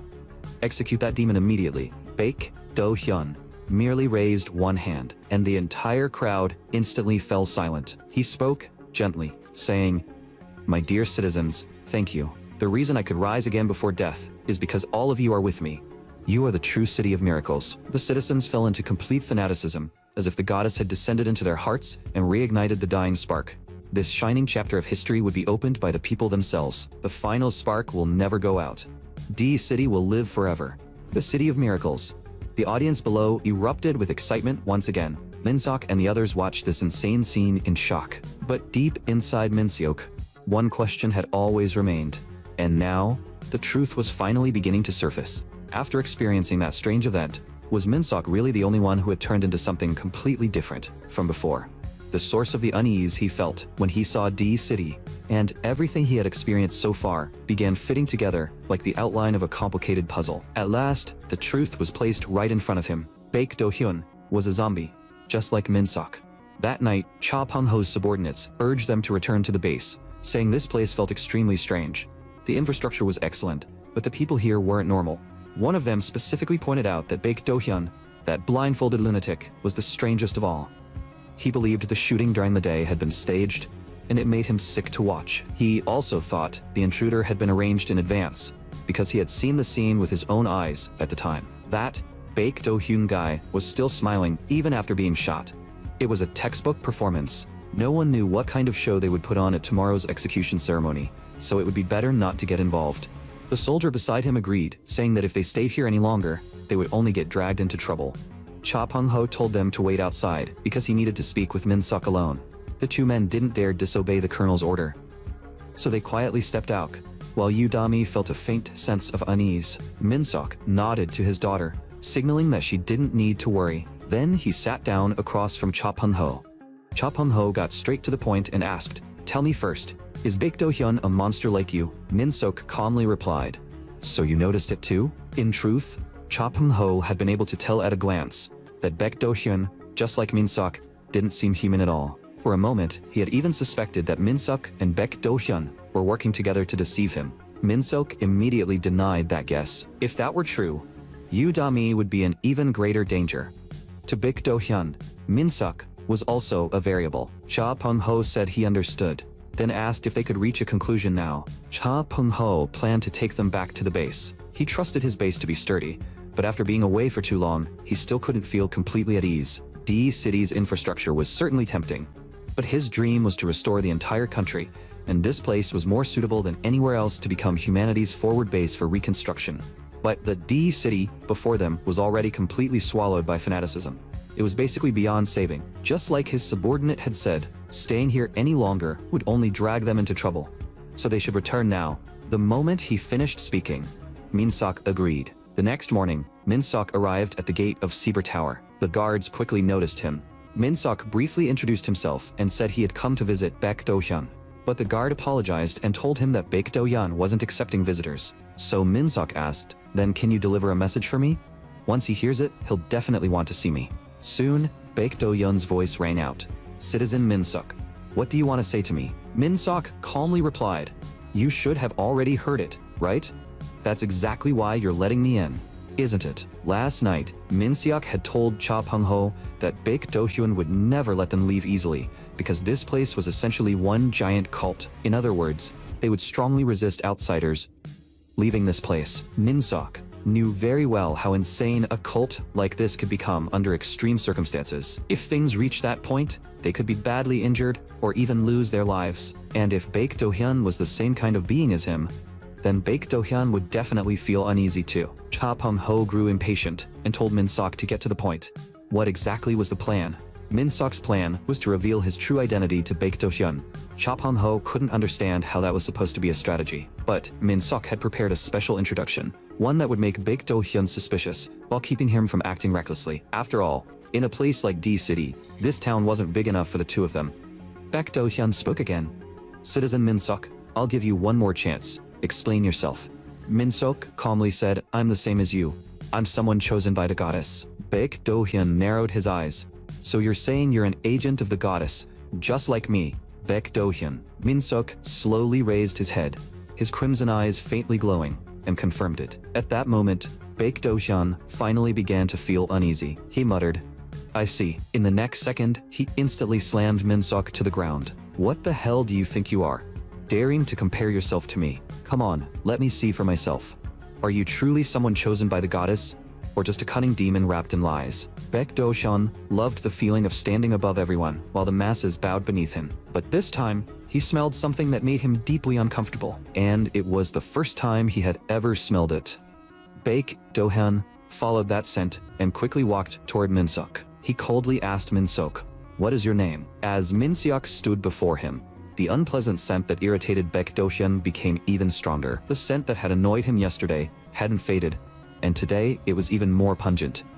Yet Min-seok was openly provoking him right to his face. Baek Do-hyun had originally planned to summon them today and question them properly, but Min-seok had come to provoke him first. "What the hell do you think you are, daring to compare yourself to me? Let me see whether you are truly chosen by the goddess, or just a sinister demon." The moment he finished speaking, Min-seok broke free from Baek Do-hyun's suppression. His finger joints were twisted in different directions, but Min-seok still stood straight, not far away, giving off that heavy, pungent scent that made Baek Do-hyun deeply uncomfortable. To Baek Do-hyun, this was clearly another provocation. With several sharp cracks, Min-seok's fingers quickly returned to normal. Baek Do-hyun couldn't tolerate it any longer and immediately rushed forward to suppress Min-seok again. The two of them began fighting on the spot. Just then, Baek Do-hyun's most loyal deputy mayor rushed over. Because the commotion inside was too loud, he had to check the situation, so he yelled at the two guards to open the door. "If anything happens to the mayor, can you take responsibility?" But the guards said Baek Do-hyun had personally ordered that no one was allowed inside, no matter who it was. Still, the deputy mayor was far too loyal to Baek Do-hyun. Inside the room, the battle was fierce. Neither side was willing to yield, and they were locked in a brutal fight. During the fight, Min-seok first lost one arm, then the other was torn off as well. Then both of them were blasted apart by each other's force. Baek Do-hyun braced himself against the floor and slid several meters back. Then he stood up again. He had to admit that Min-seok wasn't just some guy who only knew how to run his mouth. because Min-seok could regrow both arms in an extremely short time. But Baek Do-hyun still couldn't tolerate the idea of anyone standing on equal ground with him. As he spoke, he walked toward Min-seok again. What happened next shocked even Min-seok, because that power came from the same source as his own. Baek Do-hyun began unbuttoning his clothes. He would make an exception and let Min-seok see just how powerful the blessing granted to him by the goddess truly was. But just as he had taken his coat halfway off, the loyal deputy mayor forced his way inside. He was extremely worried about Baek Do-hyun's condition. Baek Do-hyun smiled and said, "Was our conversation a little too loud? I apologize for troubling you." The deputy mayor immediately panicked and said Baek Do-hyun must not apologize, because the only thing that mattered was that he was safe. But Baek Do-hyun hadn't let go of his question. "Why did you come in? I clearly said no one was allowed to enter." The loyal deputy mayor could only explain that the noise inside had been far too loud. Just then, Baek Do-hyun suddenly heard a dull thud and turned to look at Min-seok. "What is the meaning of this?" Min-seok said there had been a misunderstanding. He wasn't trying to say he had the right to stand as Baek Do-hyun's equal. What he meant was that since they had both received the goddess's blessing, then as a brother, Min-seok was willing to follow Mayor Baek Do-hyun. In truth, Min-seok had planned this from the beginning. He wanted Baek Do-hyun to develop a favorable impression of him. Cha Pum-ho couldn't help asking, "Are you going to kneel to him just like you kneeled to me?" Min-seok had his reasons, because people in power usually loved this kind of thing. That hit Cha Pum-ho a little too accurately. As long as they gained Baek Do-hyun's favor, they would be able to leave D City safely. A being who could threaten Baek Do-hyun declaring loyalty to him would be an extremely tempting offer. Baek Do-hyun couldn't possibly remain completely unmoved. But Baek Do-hyun knew Min-seok was lying to him. "You want to win my favor, make me trust you, protect you and your companions, and then stab me in the back? Do you really think such a pathetic lie can fool me?" Min-seok pretended he had been exposed, then said with a serious expression, "Even if I'm lying to you, what does that change? After all, even if I tried to betray you, I would only fail in the end. You already suspect me, and your strength is above mine. To me, the safety of my companions matters most. So I would never do anything that puts them in danger. Now, do you still think I'm lying to you? My one and only representative of the goddess." The plan worked. Baek Do-hyun began to waver. He stared at Min-seok and slowly said, "The more I listen to your nonsense, the more I think you're actually my kind of person." Baek Do-hyun finally agreed to let Min-seok assist him, and Min-seok's companions would also be protected. However, loyal followers had to remember one thing forever. They had to be ready to give him everything at any moment. The position of deputy mayor was now vacant, but Min-seok first had to pass Baek Do-hyun's test. Even Min-seok hadn't expected Baek Do-hyun to casually place that matter on him. This was exactly what Cha Pum-ho had warned him about. If Baek Do-hyun really was a cult leader, his methods would be crueler than anyone else's. Baek Do-hyun looked at Min-seok and asked, "Citizen Min-seok, are you willing to accept the test?" That night, Min-seok's test officially began. The people here were like blind puppets. Their expressions, movements, and chants for immediate execution all strangely identical. Shin Ji-woo was tied to a wooden stake. The citizens all saw him as a demon. A man in a white shirt, white vest, and bow tie walked over and asked Cha Pum-ho if he wanted some red wine, but Cha Pum-ho was in no mood to drink. The sharp-eyed Yu Dami noticed that all of them were wearing neckbands. She immediately realized Cha Pum-ho must be hiding something from her. Dami wanted to find her father, but the two people beside her ignored her. Cha Pum-ho had no choice but to tell them to take Dami to the back and keep her away from the crowd so she could calm down. Dami was still questioning him, asking if something had happened to her father. But as a colonel, Cha Pum-ho's most basic skill was keeping his mouth shut. Just then, Baek Do-hyun spoke. "My dear citizens, from this moment on, the execution ceremony officially begins." The crowd below instantly erupted with excitement. They shouted for the demon Shin Ji-woo to be executed immediately. Then, Baek Do-hyun continued deceiving everyone, saying there was an unfortunate piece of news he had to share before the ceremony began. The wicked demon Shin Ji-woo had tried to escape that very morning and had brutally murdered their deputy mayor. The citizens had no idea what the truth was, but because of one sentence from Baek Do-hyun, they immediately decided Shin Ji-woo was guilty. Instead, they began worrying about whether Baek Do-hyun was crying. Baek Do-hyun said with grief that it was his fault for failing to protect the deputy mayor and that his heart had been heavy with sorrow until that very morning. But now, Baek Do-hyun told them there was no need to be sad anymore, because the goddess had sent them someone worthy of becoming the new deputy mayor, someone who would punish the cunning demon, together with Baek Do-hyun. Then, he pointed toward the high platform. That person's name was Min-seok. Min-sok remembered that after Baek Do-hyun killed the deputy mayor, the so-called test was for him to burn Shin Ji-woo at the stake tonight at 11. Normally, Baek Do-hyun was the one who personally granted death to demons, but this time, he was giving that role to Min-sok. He placed the deputy mayor's headscarf on Min-sok and told him that this execution would be his to carry out. Killing demons is the fate of those who have received the blessing. If you can accept that fate, then I will accept you. The crowd below erupted with excitement once again. Min-sok had already told Cha Pung-ho in advance that he would have to kill someone during tonight's execution ceremony. Cha Pung-ho immediately said they should leave this place right now, but Min-sok stopped him and refused to let them leave yet. Cha Pung-ho was furious. Min-sok explained that as long as Baek Do-hyun remained in D-City, leaving carelessly would put them in danger. It was Min-sok's responsibility that they had come to D-City and gotten dragged into this situation. As long as it was for you, Dami, Min-sok didn't care about things like morals or ethics. So he used a torch to light the rope. The flame quickly burned along the rope toward the other end. Then it spread to the flammable material below, causing a roaring fire to rise. The flames grew larger and larger, and Shin Ji-woo was overwhelmed by pain. But when the audience saw this, they became even more excited. They screamed for Shin Ji-woo, the demon, to be killed. But just then, the thick wooden stake suddenly snapped and fell straight into the sea of fire. Min-seok calmly observed the situation below. The next second, Baek Do-hyun suddenly jumped beside him and pressed down on his head. The agent of the goddess officially announced that from this moment on, Min-seok would become Baek Do-hyun's trusted confidant. Do you accept? Min-seok remained silent for a moment. Then he gladly accepted. Baek Do-hyun shouted, "Citizens, please cheer for our new deputy mayor Min-seok." The entire crowd below exploded with excitement, chanting Min-seok's name again and again. Not long after the test ended, the people here began to respect Deputy Mayor Min-seok. After Baek Do-hyun and his group walked away, that person finally opened the door and stepped inside. He slowly turned back to look at Cha Pung-ho and the others. Then he removed the headscarf and wig. Underneath was an unfamiliar face. "Nice to meet you.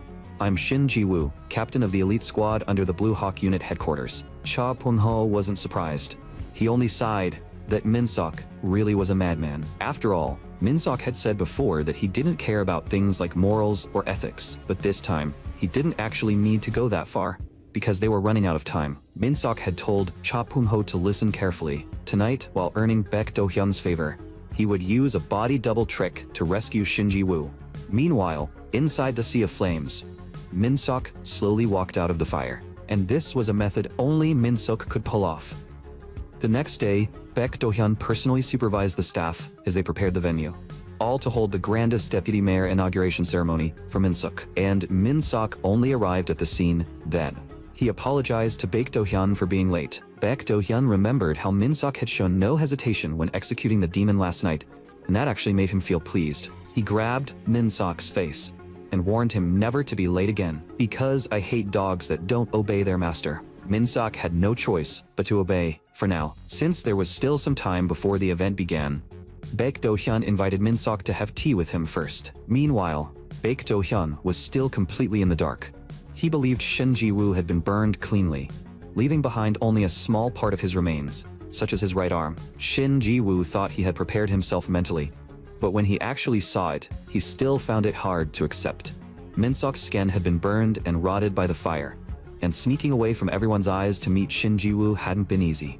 Shin Ji-woo didn't care that Min-seok had arrived late, because if not for Min-seok, he would have died in that sea of flames. At that time, Baek Do-hyun had been right in front of Shin Ji-woo, but Shin Ji-woo had been forced to suppress his rage. But judging from the attempt to shoot Baek Do-hyun, Shin Ji-woo's current ability wasn't enough to kill him. However, Shin Ji-woo could confirm one thing. With Min-seok's strength, he really might be able to eliminate Baek Do-hyun. But Min-seok asked him in return, "Why should I eliminate Baek Do-hyun? I'm the deputy mayor now, so I have no reason to do that. As for saving you, it was only because I could. If there was no other way, I would have killed you too. Still, there is one thing I'm curious about. Why do you want to kill Baek Do-hyun so badly?" Baek Do-hyun was cruel by nature, but he had still protected D-City. However, that was only the side Min-seok had seen. After hearing that, Shin Ji-woo slammed his hand down and shattered the teacup on the table, because he wanted Min-seok to know what the real Baek Do-hyun had done. "From yesterday until now, have you seen any citizens on the streets?" The real citizens are all locked inside their homes, forced to keep taking medicine. They also have to face the golden wing symbol on the wall and repeat the same words over and over. Shin Ji-woo told Min-suk, the citizens can only come outside during rallies, like puppets being controlled by strings. As he said this, he panted in anger, but thinking back, Baek Do-hyun really had protected D-City with unbelievable power. Shin Ji-woo had once imagined that Baek Do-hyun might become the savior who would rebuild the nation. Min-suk told him, you sound a lot like someone I know. Outside the door, Cha Pung-ho suddenly sneezed. Even he looked a little confused. Shin Ji-woo continued, saying he had once protected D-City together with Baek Do-hyun. But the strange thing was, as the reclaimed area grew larger and larger, they could barely find any survivors. Until one day, while searching near Mibong Mountain, he and his subordinates found an abandoned warehouse, and inside that warehouse, they discovered the truth about Baek Do-hyun eating people.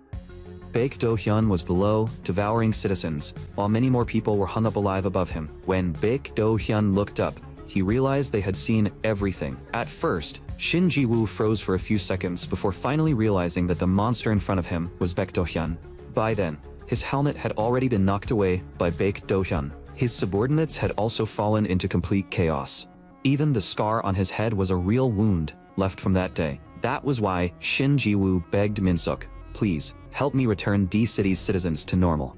But considering Udami's safety, Min-suk couldn't go against Baek Do-hyun while they were still in D-City, because all he wanted was to be a father who could live together with his daughter.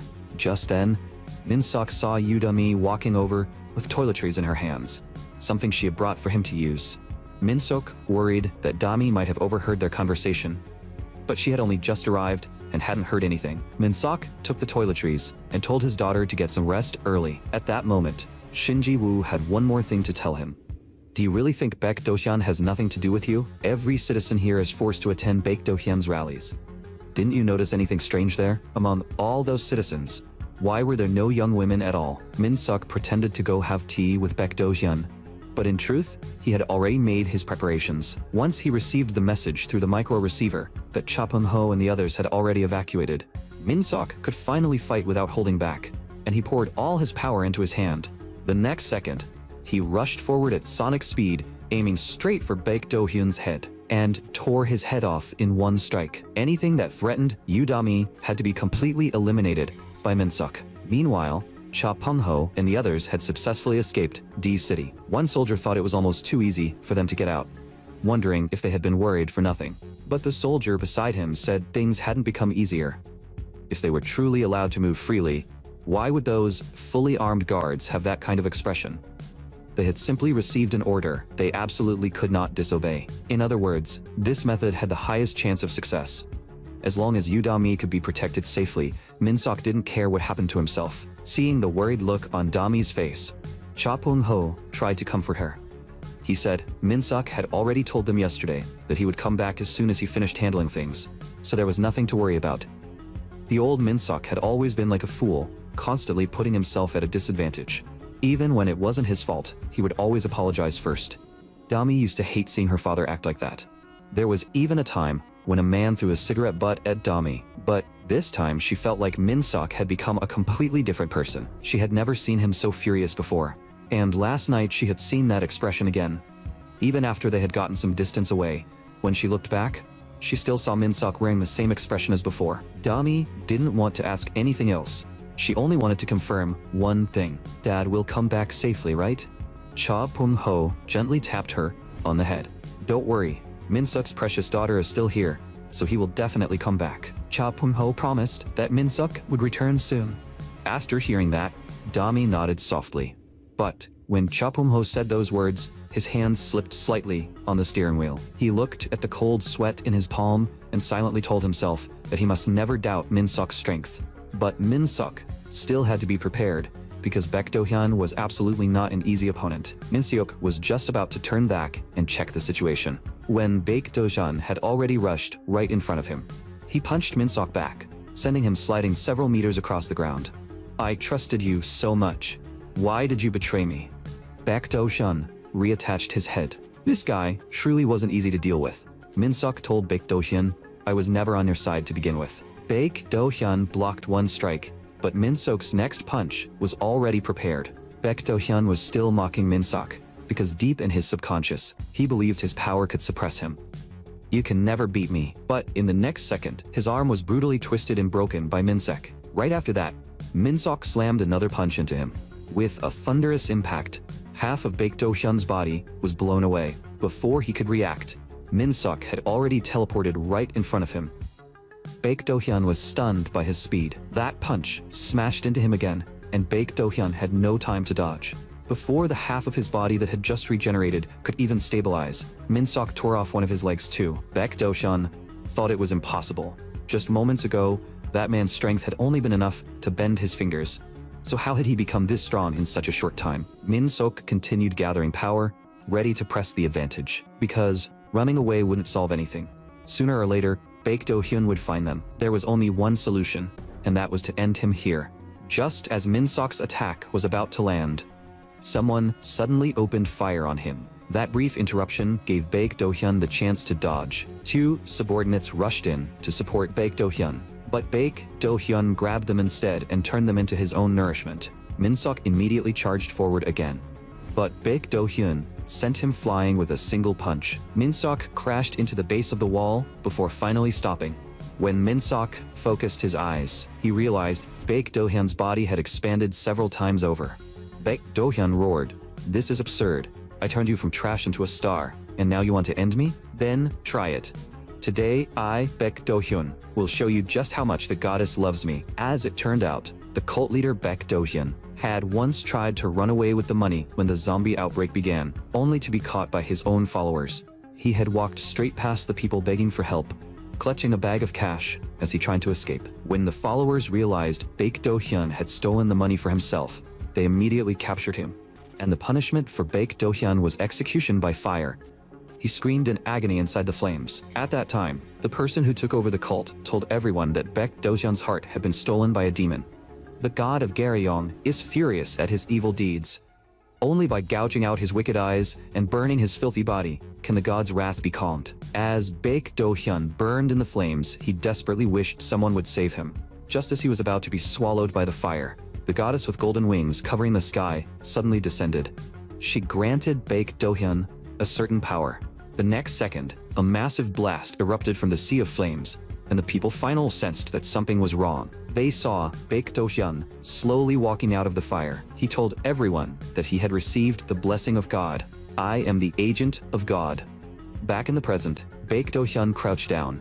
Then he suddenly leapt up and appeared in front of Min-sok in an instant. Fortunately, Min-sok reacted in time and narrowly dodged the punch. Right after that, Min-sok felt an overwhelming pressure. Baek Do-hyun launched another attack. This time, half of Min-sok's face was struck. Baek Do-hyun clasped both fists together and raised them high behind his head.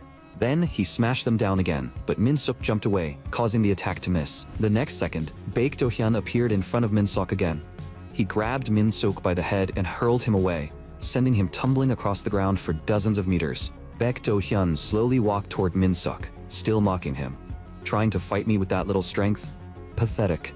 Min-sok, I'm disappointed in you." At that moment, Baek Do-hyun suddenly seemed to realize something. He finally understood why the goddess had sent a vicious demon like Min-sok to his side. It was so he could personally judge Min-sok for insulting the goddess's blessing. Because the goddess trusted only him, Baek Do-hyun. "My goddess, please forgive me for my sin of ignorance. For only realizing it now, I will make that cunning demon and all his companions suffer in torment until death feels like mercy. I will be the one to judge them." At this moment, Baek Do-hyun still had no idea that he had already fallen into Min-sok's trap. This was the critical moment. Just as he was about to lunge at Min-sok, a blinding light suddenly flashed. Shin Ji-woo pressed the button from behind. The intense light instantly blinded Baek Do-hyun. His senses collapsed, and he fell straight to the ground. Baek Do-hyun pushed himself back up, but he still had no idea what had just happened. Min-sok told him, "It's an optical disruption. Your optic nerves have been damaged." Baek Do-hyun could only perceive the outlines of living creatures through sight. Although his sensory nerves were sharper than those of ordinary people, his vision recovered several times more slowly. For someone like him, the thing to watch out for most was intense light. Baek Do-hyun swung his fists wildly, shouting, "Stop using these useless little tricks. Shut up and come out." But the effects of sensory imbalance had already appeared, and he stumbled before falling again. strong light and noise would directly strike the brain and trigger neural instability. And if the nervous system had surpassed human limits, the pain would become even more intense. In this state, all of Baek Do-hyun's senses had gone beyond human limits, and because of that, every nerve in his body was exploding out of control. Only then did Baek Do-hyun realize that Min-seok had calculated all of this from the very beginning. First, Min-seok pretended to look down on raw power to provoke him and force him into this form. Then he pretended he couldn't win and slowly lured Baek Do-hyun here. Everything had been part of Min-seok's plan from the start. Baek Do-hyun exploded with rage. Min-seok admitted that Baek Do-hyun's strength and speed were far greater than his own.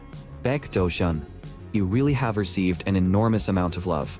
But what Min-seok wanted to tell him was, compared to the power of being loved by the goddess in D City, the power that erupts from protecting someone is far stronger. Min-seok had already prepared himself to protect.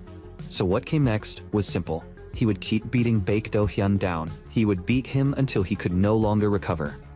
After 13.5 hours, Baek Do-hyun finally lost all ability to fight. Shin Ji-woo witnessed the entire process from the side. Min-seok threw his brass knuckles onto the ground. Then he slowly stood up. Min-seok had successfully eliminated Baek Do-hyun. Shin Ji-woo sighed. I never thought I'd see Baek Do-hyun reduced to this state. In his eyes, Min-seok had achieved something incredible. But Min-seok believed it was Shin Ji-woo who had provided the key information. Shin Ji-woo knew very well that even with Baek Do-hyun's sensory nerves out of control, he would never be easy to defeat. The reason Min-seok was able to overpower Baek Do-hyun was because Min-seok himself was stronger. Just when both of them thought everything was over, the pile of rotten flesh on the ground saw the goddess again. She told him, "Stand up." The next second, the flesh on the ground began gathering back together. Baek Do-hyun's second stage ended, and his third stage officially began. Shin Ji-woo clearly hadn't expected him to transform into this form. This was also his first time seeing Baek Do-hyun like this. But Min-seok had seen a tardigrade-type high-level mutated zombie before. Its name was Tardigrade.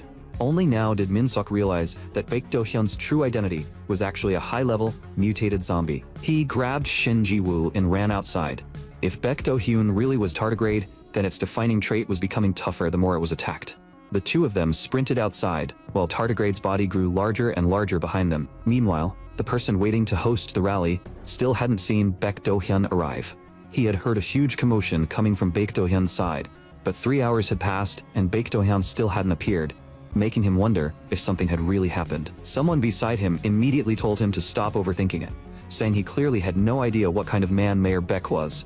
Baek Do-hyun must have urgent business to handle and would show up soon. But just then, a massive sound erupted from Baek Do-hyun's direction. Everyone was instantly startled. Then, they saw a huge zombie with iron-like fangs and blood-red fur covering its entire body. The citizens fell into panic, and the person on stage froze in terror, unable to understand why a monster had appeared inside Saber Tower. Tardigrade began devouring the believers as energy, and the crowd instantly scattered in panic. No one understood why a zombie had appeared in a place where Baek Do-hyun was supposed to be, and they were still waiting for Baek Do-hyun to come save them. But they had no idea that the fanged man-eating zombie in front of them was Baek Do-hyun himself. Just then, a shell suddenly blasted into the zombie. Shin Ji-woo had made his move, trying to draw Tardigrade's attention. Soon, Tardigrade took the bait. It lunged forward, only to miss completely. Shin Ji-woo planned to ride his motorcycle and lure Tardigrade to the target location. Before this, Min-seok had already told him the key information about Tardigrade.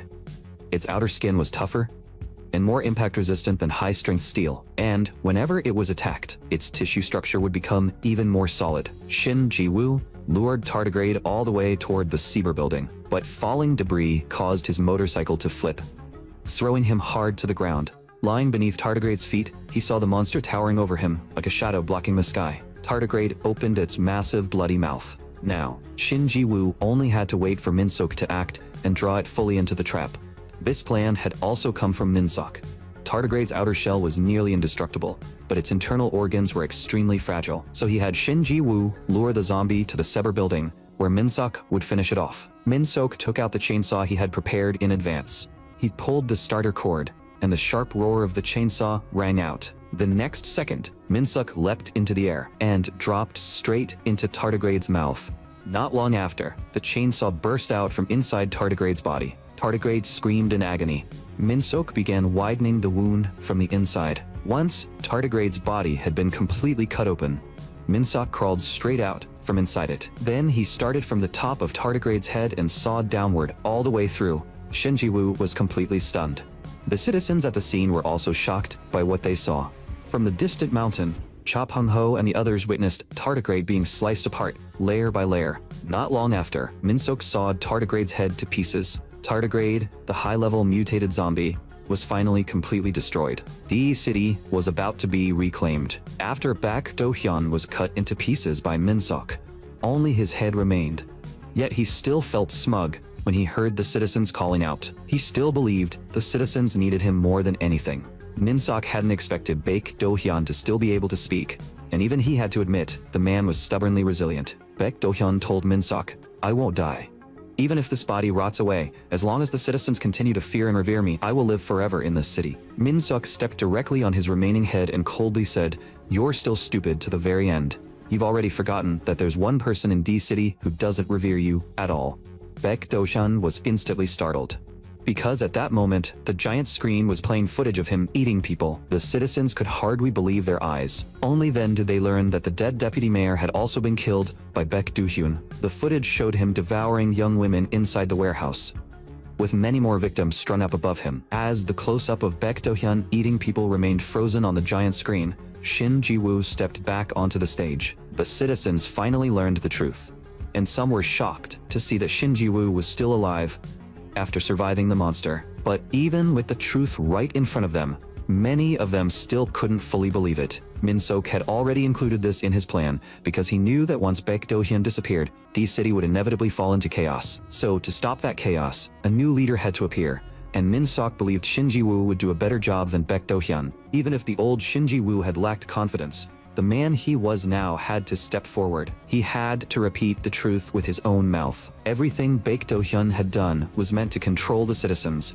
and what Shin Ji-woo had to do now was wake them up again. After the citizens heard everything Baek Do-hyun had done, they clenched their fists one by one and began accepting Shin Ji-woo as their new leader. Minsok then gave Baek Do-hyun one final warning. "Listen carefully, D-City will be reborn, and no one will remember you. Rather than using people's will, the will to protect them is far more powerful. Go witness it yourself in hell." Baek Do-hyun angrily shouted Minsok's name one last time. In the next second, Minsok crushed his head completely under his foot. After that, D-City began cleaning up the battlefield. Shin Ji-woo walked toward the soldiers, and the people who had arrested him before couldn't help feeling nervous. But Shin Ji-woo only gave one of them a light tap on the chest. Then he nodded at him. After Baek Do-hyun's death, D-City finally began rebuilding. Although traces left behind by Baek Do-hyun still remained throughout the city, Cha Peng-ho and the others also reunited with Minsok, and Yu Dami finally returned to her father's side. As long as Shin Ji-woo was there, D-City would slowly get back on the right track. Cha Peng-ho returned a little later than planned. But unlike what he had feared, the base had firmly withstood the zombie attack. Everyone had panicked because Cha Peng-ho left without saying anything, so now that he had returned, Cha Hae-ri was genuinely happy to see them. The soldier beside Cha Hae-ri asked where Minsok was. Cha Hae-ri's eyes instantly lit up. Cha Peng-ho told them that from now on, they would prepare for a large-scale relocation. Meanwhile, Minsok stood in a high place. He had finally done it. Although the journey had been full of hardships and unexpected variables, Minsok and his daughter had finally settled down in D-City. He raised his hand in response to Yu Dami's call.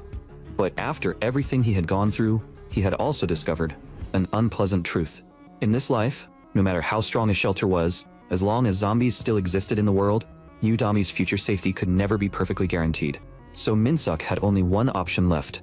He would eliminate everything that could threaten Yu Dami. From now on, Minsok would use D-City as his base and wipe out every single zombie across the entire country. Meanwhile, at Daechang Dam near D-City, although the water level was still within the safe range, the inflow was too fast and could cause problems with the dam's power supply system. The urgent priority was to lower the water level. The staff quickly yelled at the person standing near the edge, "Come back, it's dangerous over there." But he noticed that the man looked dazed and couldn't understand why he was acting that way. Then he instinctively turned to look at the calm surface of the water. In the next second, a huge crimson eye suddenly appeared beneath the surface. Its pupils sharply contracted, giving off an eerie and terrifying aura. Meanwhile, Gyeongbase kept trying to contact D-City, but an hour passed with no response.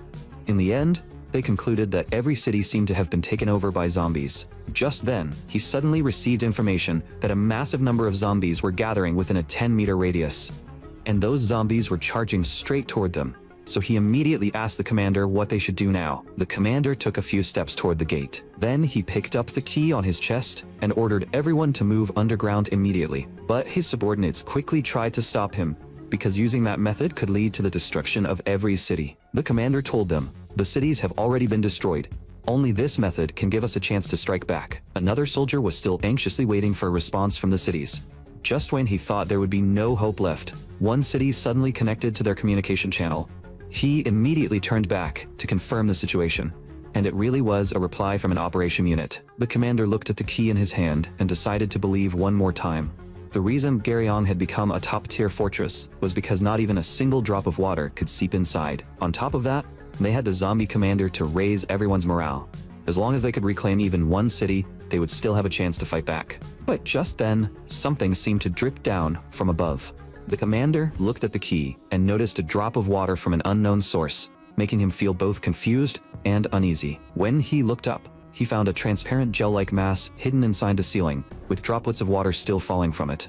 The gel-like mass began to wriggle.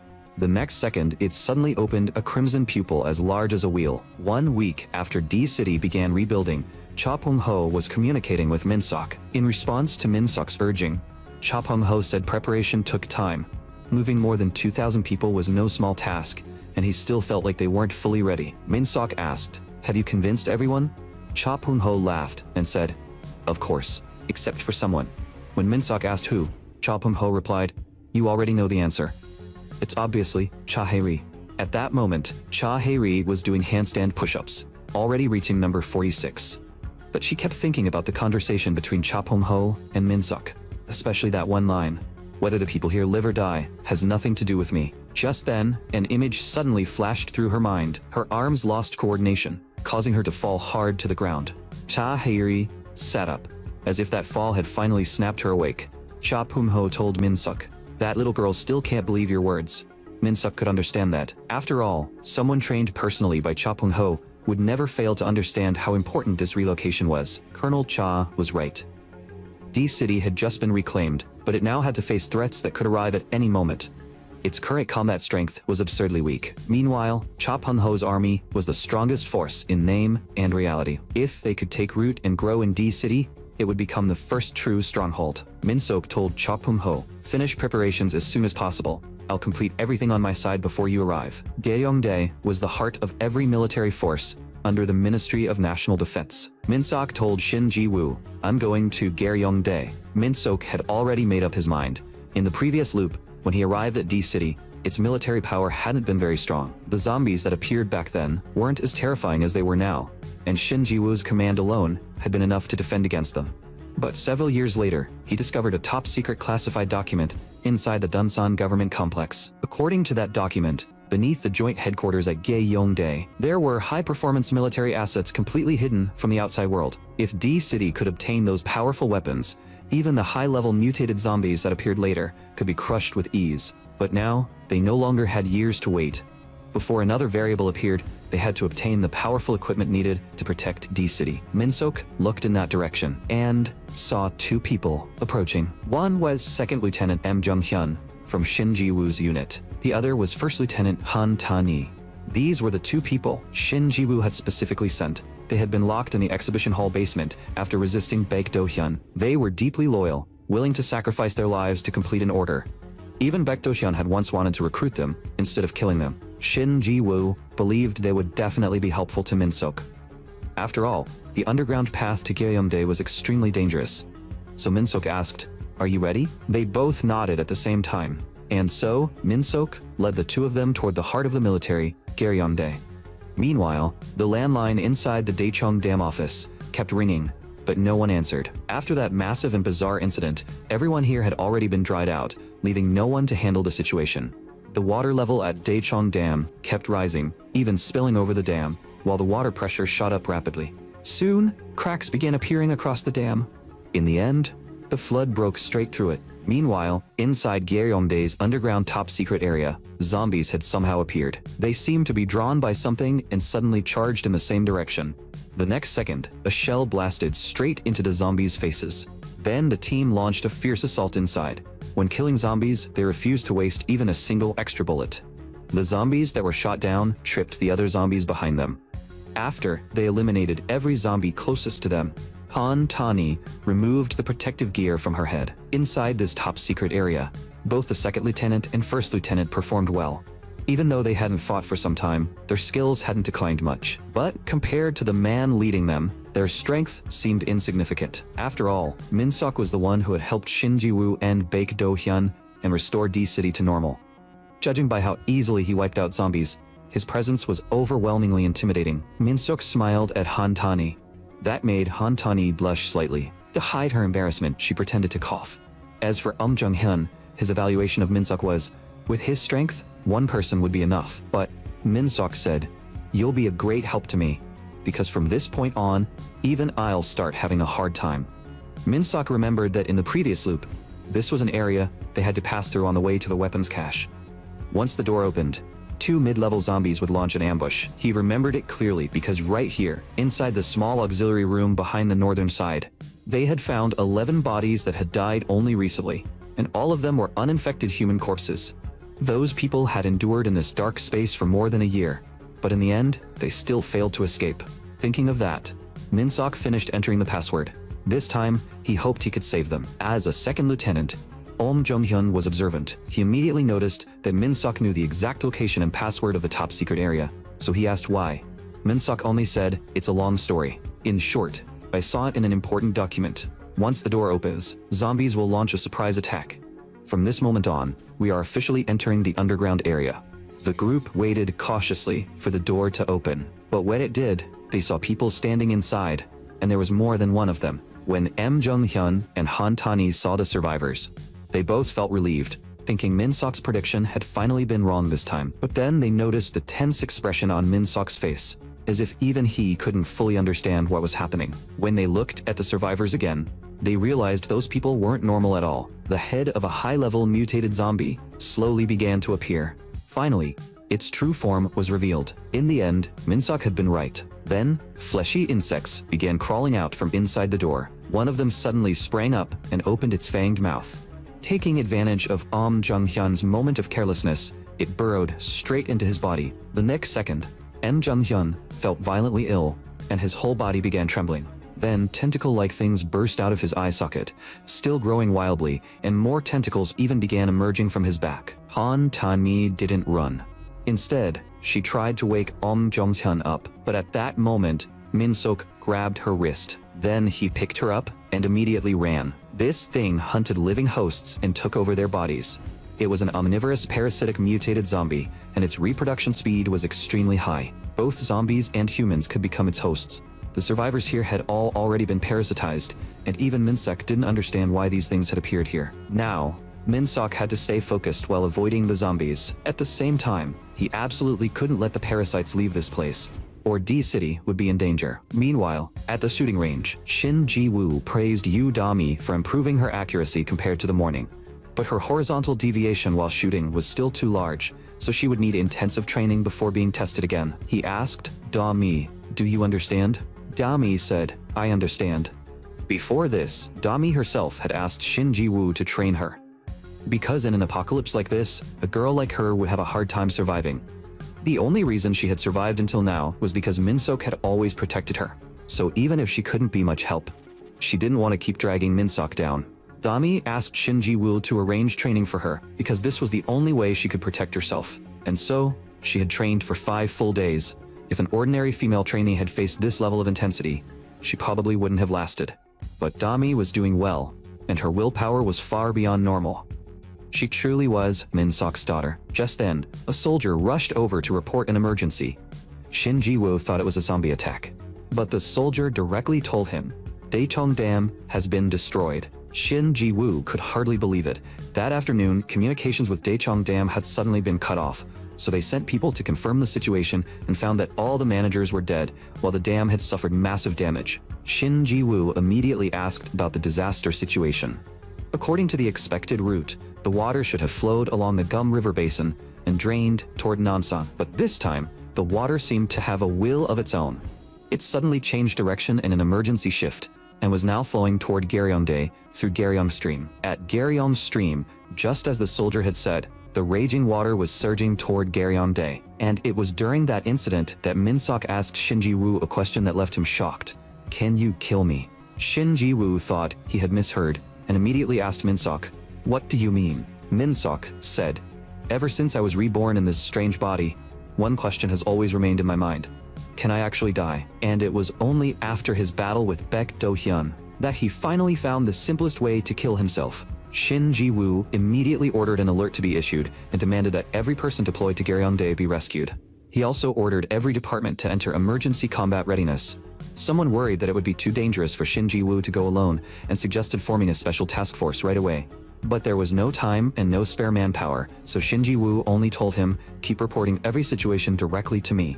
Then, Shin Ji-woo jumped on his motorcycle and rushed out, because this situation could put Min-sok in serious danger. The first way to kill Min-sok was to make him die repeatedly at such a high frequency that he wouldn't have time to recover. And the simplest, most effective method was prolonged suffocation.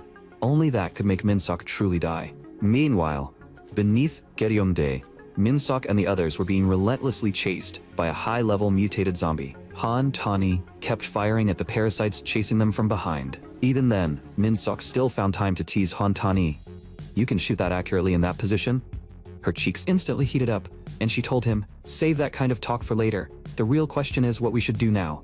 Min-sok told her, "The parasites can easily pierce through other biological tissue, but they can't bite through solid walls. And on the southeast side of Gyeongdae, at the end of the corridor in Area G1, according to my memory, that door should be just ahead." So he shouted, "G1." The moment he said it, the input program woke up, and the classified bunker access authentication began, preparing for left eye iris recognition. Before the prompt even finished, Min-sok shouted, "Activate the emergency authentication procedure," and spoke the password first. The input terminal lit up red, showing that the password was correct and the door was opening. After Min-sok pushed Han Ta-ni inside, the special security gate immediately began closing. The zombie arm reaching through was sliced off by the gate. Han Ta-ni instantly opened fire and eliminated the parasites that had gotten inside. After that, she finally caught her breath and asked Min-sok, "What is this place?" But only then did she realize that Min-sok hadn't come inside. Outside the door, Min-sok had already been grabbed by the high-level mutated zombie, and no matter how hard he struggled, he couldn't escape.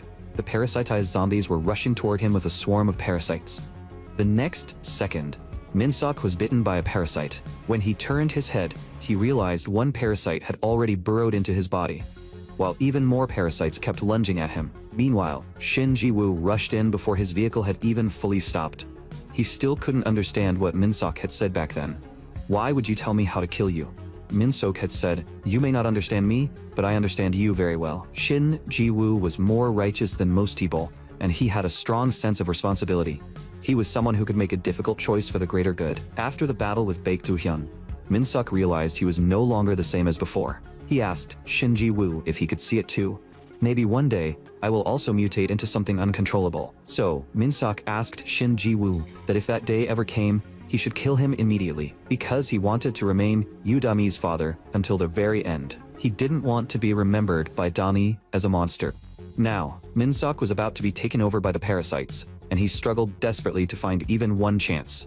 Back then, he had also told Shin Ji-woo, "Don't worry yet, because I still can't become a monster." But now, when the high-level mutated zombies heard his roar, they no longer dared to move forward. At that moment, root-like mutated tentacles suddenly erupted and wiped out the zombie horde in front of him.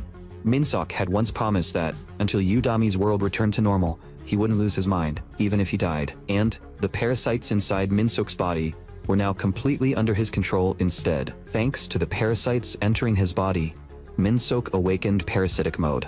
The situation that had just been controlled by the high-level mutated zombie was instantly reversed by Min-sok. Now he was no longer easy to deal with. The parasitized zombie in front of him charged again, but Min-sok grabbed it and lifted it into the air, then crushed it on the spot. Right after that, the other zombies rushed him all at once. Min-sok crouched down and pulled his arm back. Then he whipped out tentacles as hard as steel rebar, piercing through the zombies in an instant. The destroyed zombies began melting on the surface, then wriggled and gathered together. In the end, they formed a huge lump of flesh, covered in countless eyes. Minsok stood there with his head lowered. The next second, he suddenly raised his head and charged straight at the flesh lump. Han Tani heard the constant crashes outside the door and didn't dare relax for even a second. But when she saw the person in front of her, she froze in place. Minsok said to her, "Sorry to keep you waiting, Lieutenant Han. Are you okay? I believed this was the safest place. Looks like I was right." What a relief. But Han Tani's attention was completely fixed on Minsok's face, because his face now looked just like those zombies from earlier. Had Mayor Minsok been infected? Minsok turned to Han Tani and said, "I may have become a zombie, but I'm still me." Han Tani found it impossible to believe, but Minsok told her, "You should know this already. For me, something like this is possible." After hearing him say that, Han Tani eventually nodded. Minsok only smiled, thinking that this felt different from the death he had experienced in his previous life. It felt more like being forcibly dragged back from the gates of death. Just like that time, even though the situation was completely different, the emotion filling his heart was exactly the same. It was the will to stay by Madison's side and protect her. Maybe Madison wasn't the person Minsok needed to save. Maybe she was the one who had saved Minsok. But inside this underground fortress that should have been sealed like an iron barrel, some kind of variable seemed to have occurred. In his previous life, Minsok had seen the soldiers' corpses here. They were people who had taken their own lives, so where had they gone? What had happened here? Just then, Minsok noticed a key on the ground. It was an authentication key, deep beneath Giryongdae. At the end of a narrow corridor farther below, there was a red door. That door had another name, Hades Gate, and it was the highest level area in this place. In the entire building, only one person had the authority to approach Hades Gate. That person was the commander of the General Command Headquarters, Major General Kwok Sing-chel. But he had failed to stop this disaster and couldn't endure the overwhelming guilt. In the end, he destroyed the only key to Hades Gate, chose death, and escaped from everything. What Minsok couldn't understand was why this key was now lying on the ground completely intact, as if someone had deliberately left it there. That made him deeply suspicious. At that moment, a shadow quietly brushed past the corner of the ceiling. Meanwhile, Shin Ji-woo arrived above Garyong Stream in a helicopter. He immediately picked up the radio, connected to the channel, and reported the situation. The water released by the collapse of Daecheon Dam is rapidly pouring into Garyong Stream. All of Garyongdae is being flooded. Bravo. Evacuate immediately. This is Alpha. Whoever receives this, respond immediately. Minsok suddenly looked up at the ceiling. He felt as if someone was watching him, though it might have only been his imagination. Han Tani then discovered something on the ground. It looked like a string of numbers carved with a knife. She read it aloud once. From Minsok's observation, it looked like a 13-digit number carved in a hurry. This was also the first time Minsok had encountered this variable. Neither of them knew what the number meant. Minsok had already made it through the underground fortress, and now planned to keep moving.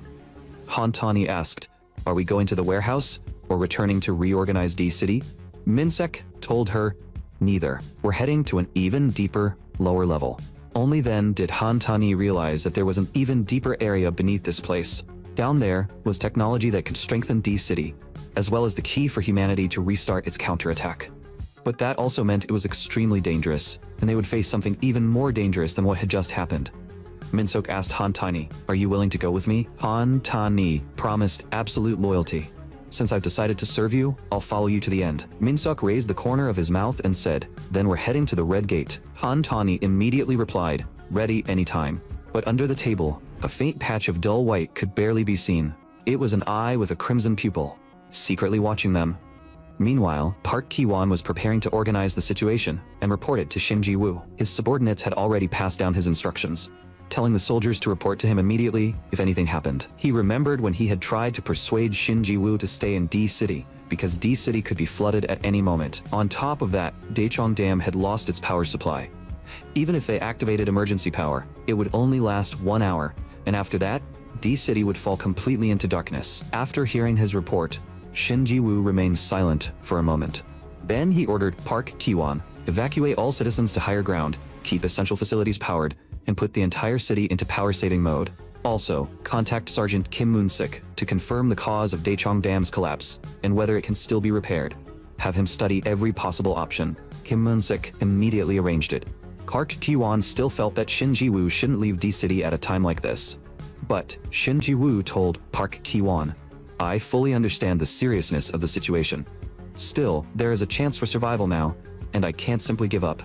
Besides, Min-suk is someone D-City absolutely needs in order to survive." Shin Ji-woo gave himself only 30 minutes. "If I can't find Min-suk, I will return to D-City immediately." Shin Ji-woo called Min-suk's name from above Garyongdae, searching for any trace of him. Meanwhile, Hades Gate stood at the end of an ancient corridor, a rusted red iron door that could only be opened with an authentication key. For 33 years, no one had spoken of it. For 68 years, no one had been allowed to enter this place. Those who knew this top-secret information called it Hades Gate, but only a very small number of people knew its real name, the Ghost Warehouse. And inside this place, there were countless heavy weapons. Han Tani found it unbelievable.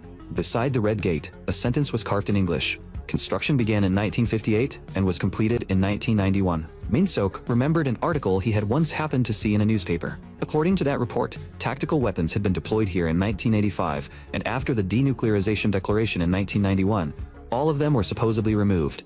Based on the official records at the time, there had been as many as 950 weapons, but now it turned out those weapons had remained beneath Garyongdae all this time. How is that possible? Min-suk clenched his fist. But there was one thing he could be sure of. This place held the power to end the zombie disaster in one strike. Just then, Han Tani called out to Min-suk, snapping him out of his thoughts. Min-suk explained, "I was just thinking," but he was starting to feel something wrong with himself, as if his body no longer completely belonged to him. He had to stay fully alert, because this power couldn't only destroy zombies, it could also wipe out every city. Then, he suddenly noticed that there was another red gate below. What kind of place was that? Han Tani asked if they should return and report to their superiors first. But Min-suk planned to confirm the situation down there first. At that moment, someone suddenly called out, "Nice to meet you. Nice to meet you. Welcome." A person appeared in front of them. The man smiled and said, "It's a pleasure to meet you." Han Tani recognized him at once. It was Major General Kwak Soon-chol. But Min-suk immediately stepped in front of Han Tani. He coldly questioned, "Who are you, really?" The other man only smiled.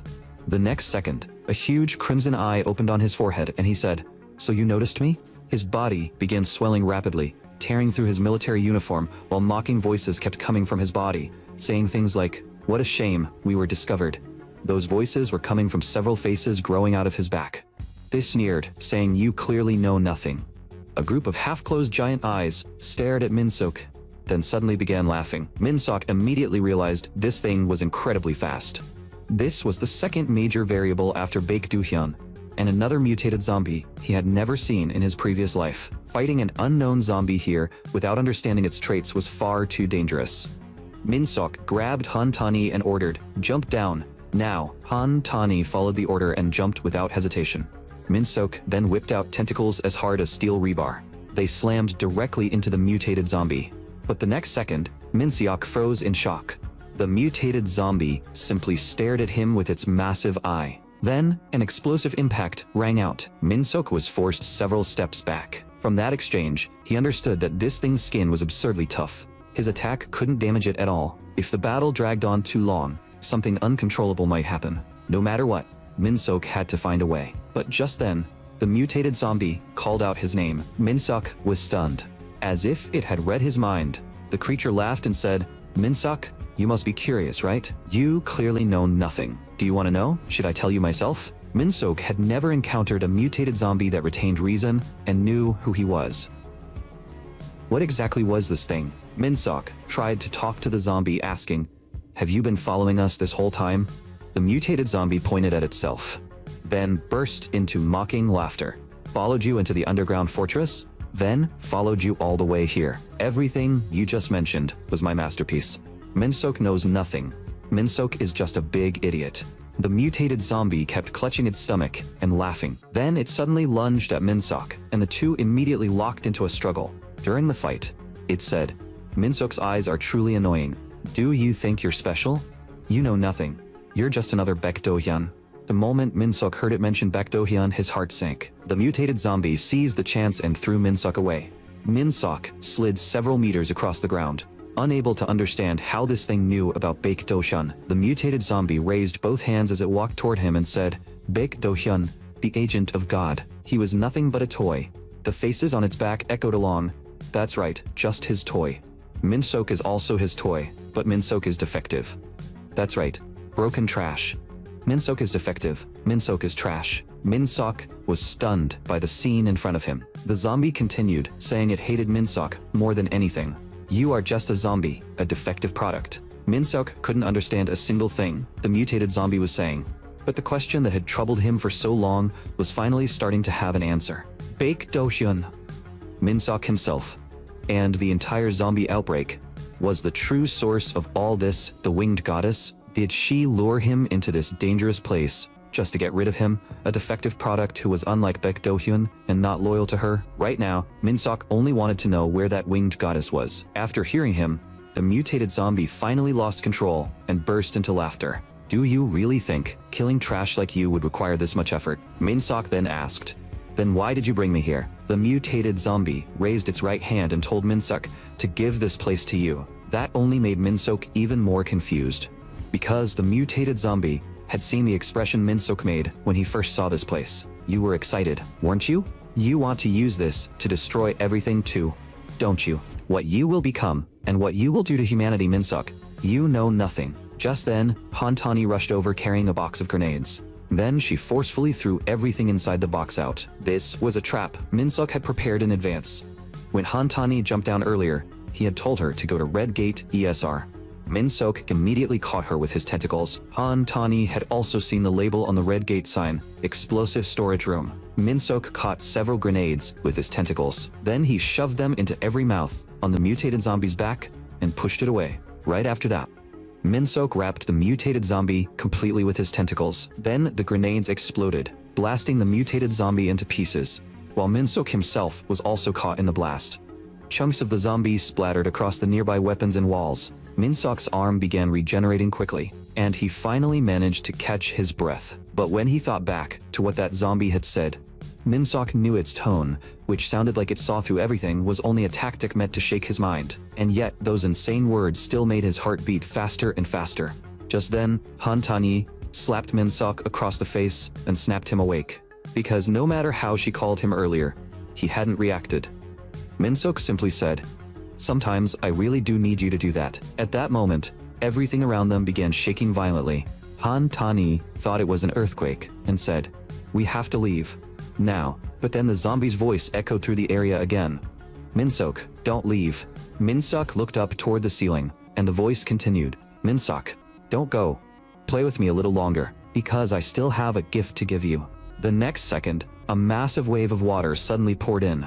Min-sok looked around and saw the floodwater had already rushed right in front of them. Judging from the force of the water and the direction it was flowing in, Min-sok immediately knew this wasn't a simple leak caused by an earthquake. The surface had already been completely flooded, and the floodwater was pouring underground all at once. Realizing there was no way to dodge it, Min-sok immediately told Han-tani, "Hold your breath." The two of them took a deep breath at the same time. The next second, the surging water swept Han-tani away. At the last instant, Min-sok grabbed her and pulled her as he swam toward the exit. They were in an even deeper underground level.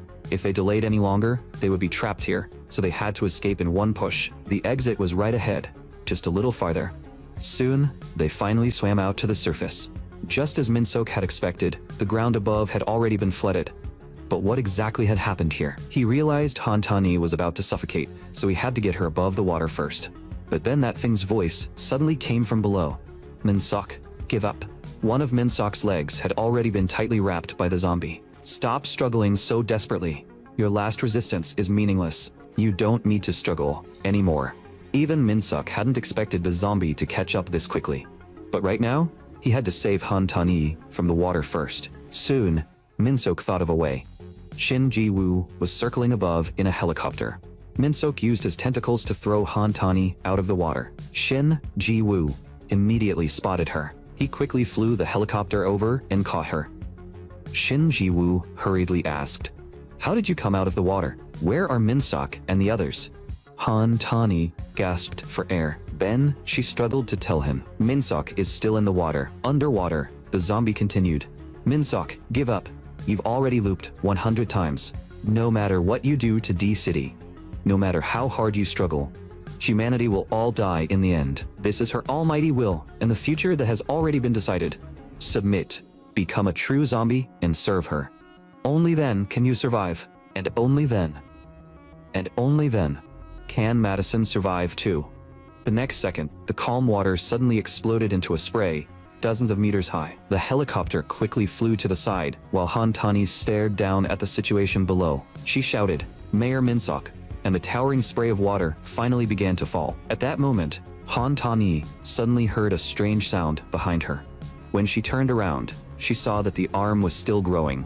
Soon, a human-shaped body began to form. Shin Ji-woo spoke and said, "Sorry about this, Minsok. No matter how many times I see you like this, I don't think I'll ever get used to it in this lifetime." This mission of Minseok's had been completed, though just barely. After that, the floodwaters that had swallowed Gyeongdae receded as if by magic. D City fell into darkness for 3 full days, but under the control of the elite forces, the citizens remained safe. The damaged parts of Daecheon Dam were urgently repaired, and power was finally restored. Later, Minsok and the others returned fully armed to the underground area of Gyeongdae. Just as Minsok had said, powerful equipment really was hidden here. Shin Ji-woo nodded, and Minsok nodded back. Then he looked at Han Tani. Han Tani nodded as well. It turned out that Minsok had already handed her the authentication key to Hades Gate for safekeeping. At first, Han Tani didn't understand why, so Minsok explained, "These weapons are meant to strengthen D City. I can't allow them to become tools that bring about destruction." That was why Minsok believed it was safer for Han Tani to keep the key. For now, Hades Gate would remain a secret, known only to the two of them, and it mustn't be opened until the final moment. Minsok stood here once again, but Madison felt that something about her father had changed. Han Tani told her, maybe after Gyeongdae was flooded, something in his mind shifted, but Madison didn't think that was it. To her, it felt more like her father had become even scarier than before. As it turned out, Minsok had learned that thing's telepathy, and even the zombie itself was shocked. "How can you use my telepathy?" Minsok glared at that eyeball. "How dare you say Madison's name with that disgusting mouth? And what do you mean by letting Madison survive? Are you trying to turn my daughter into a zombie?" The mutated zombie had said earlier that it didn't know what Minsok would become. Now Minsok would tell it the answer himself. "I will find the winged goddess and make her regret creating a defective product like me. I will tear her apart piece by piece in endless agony."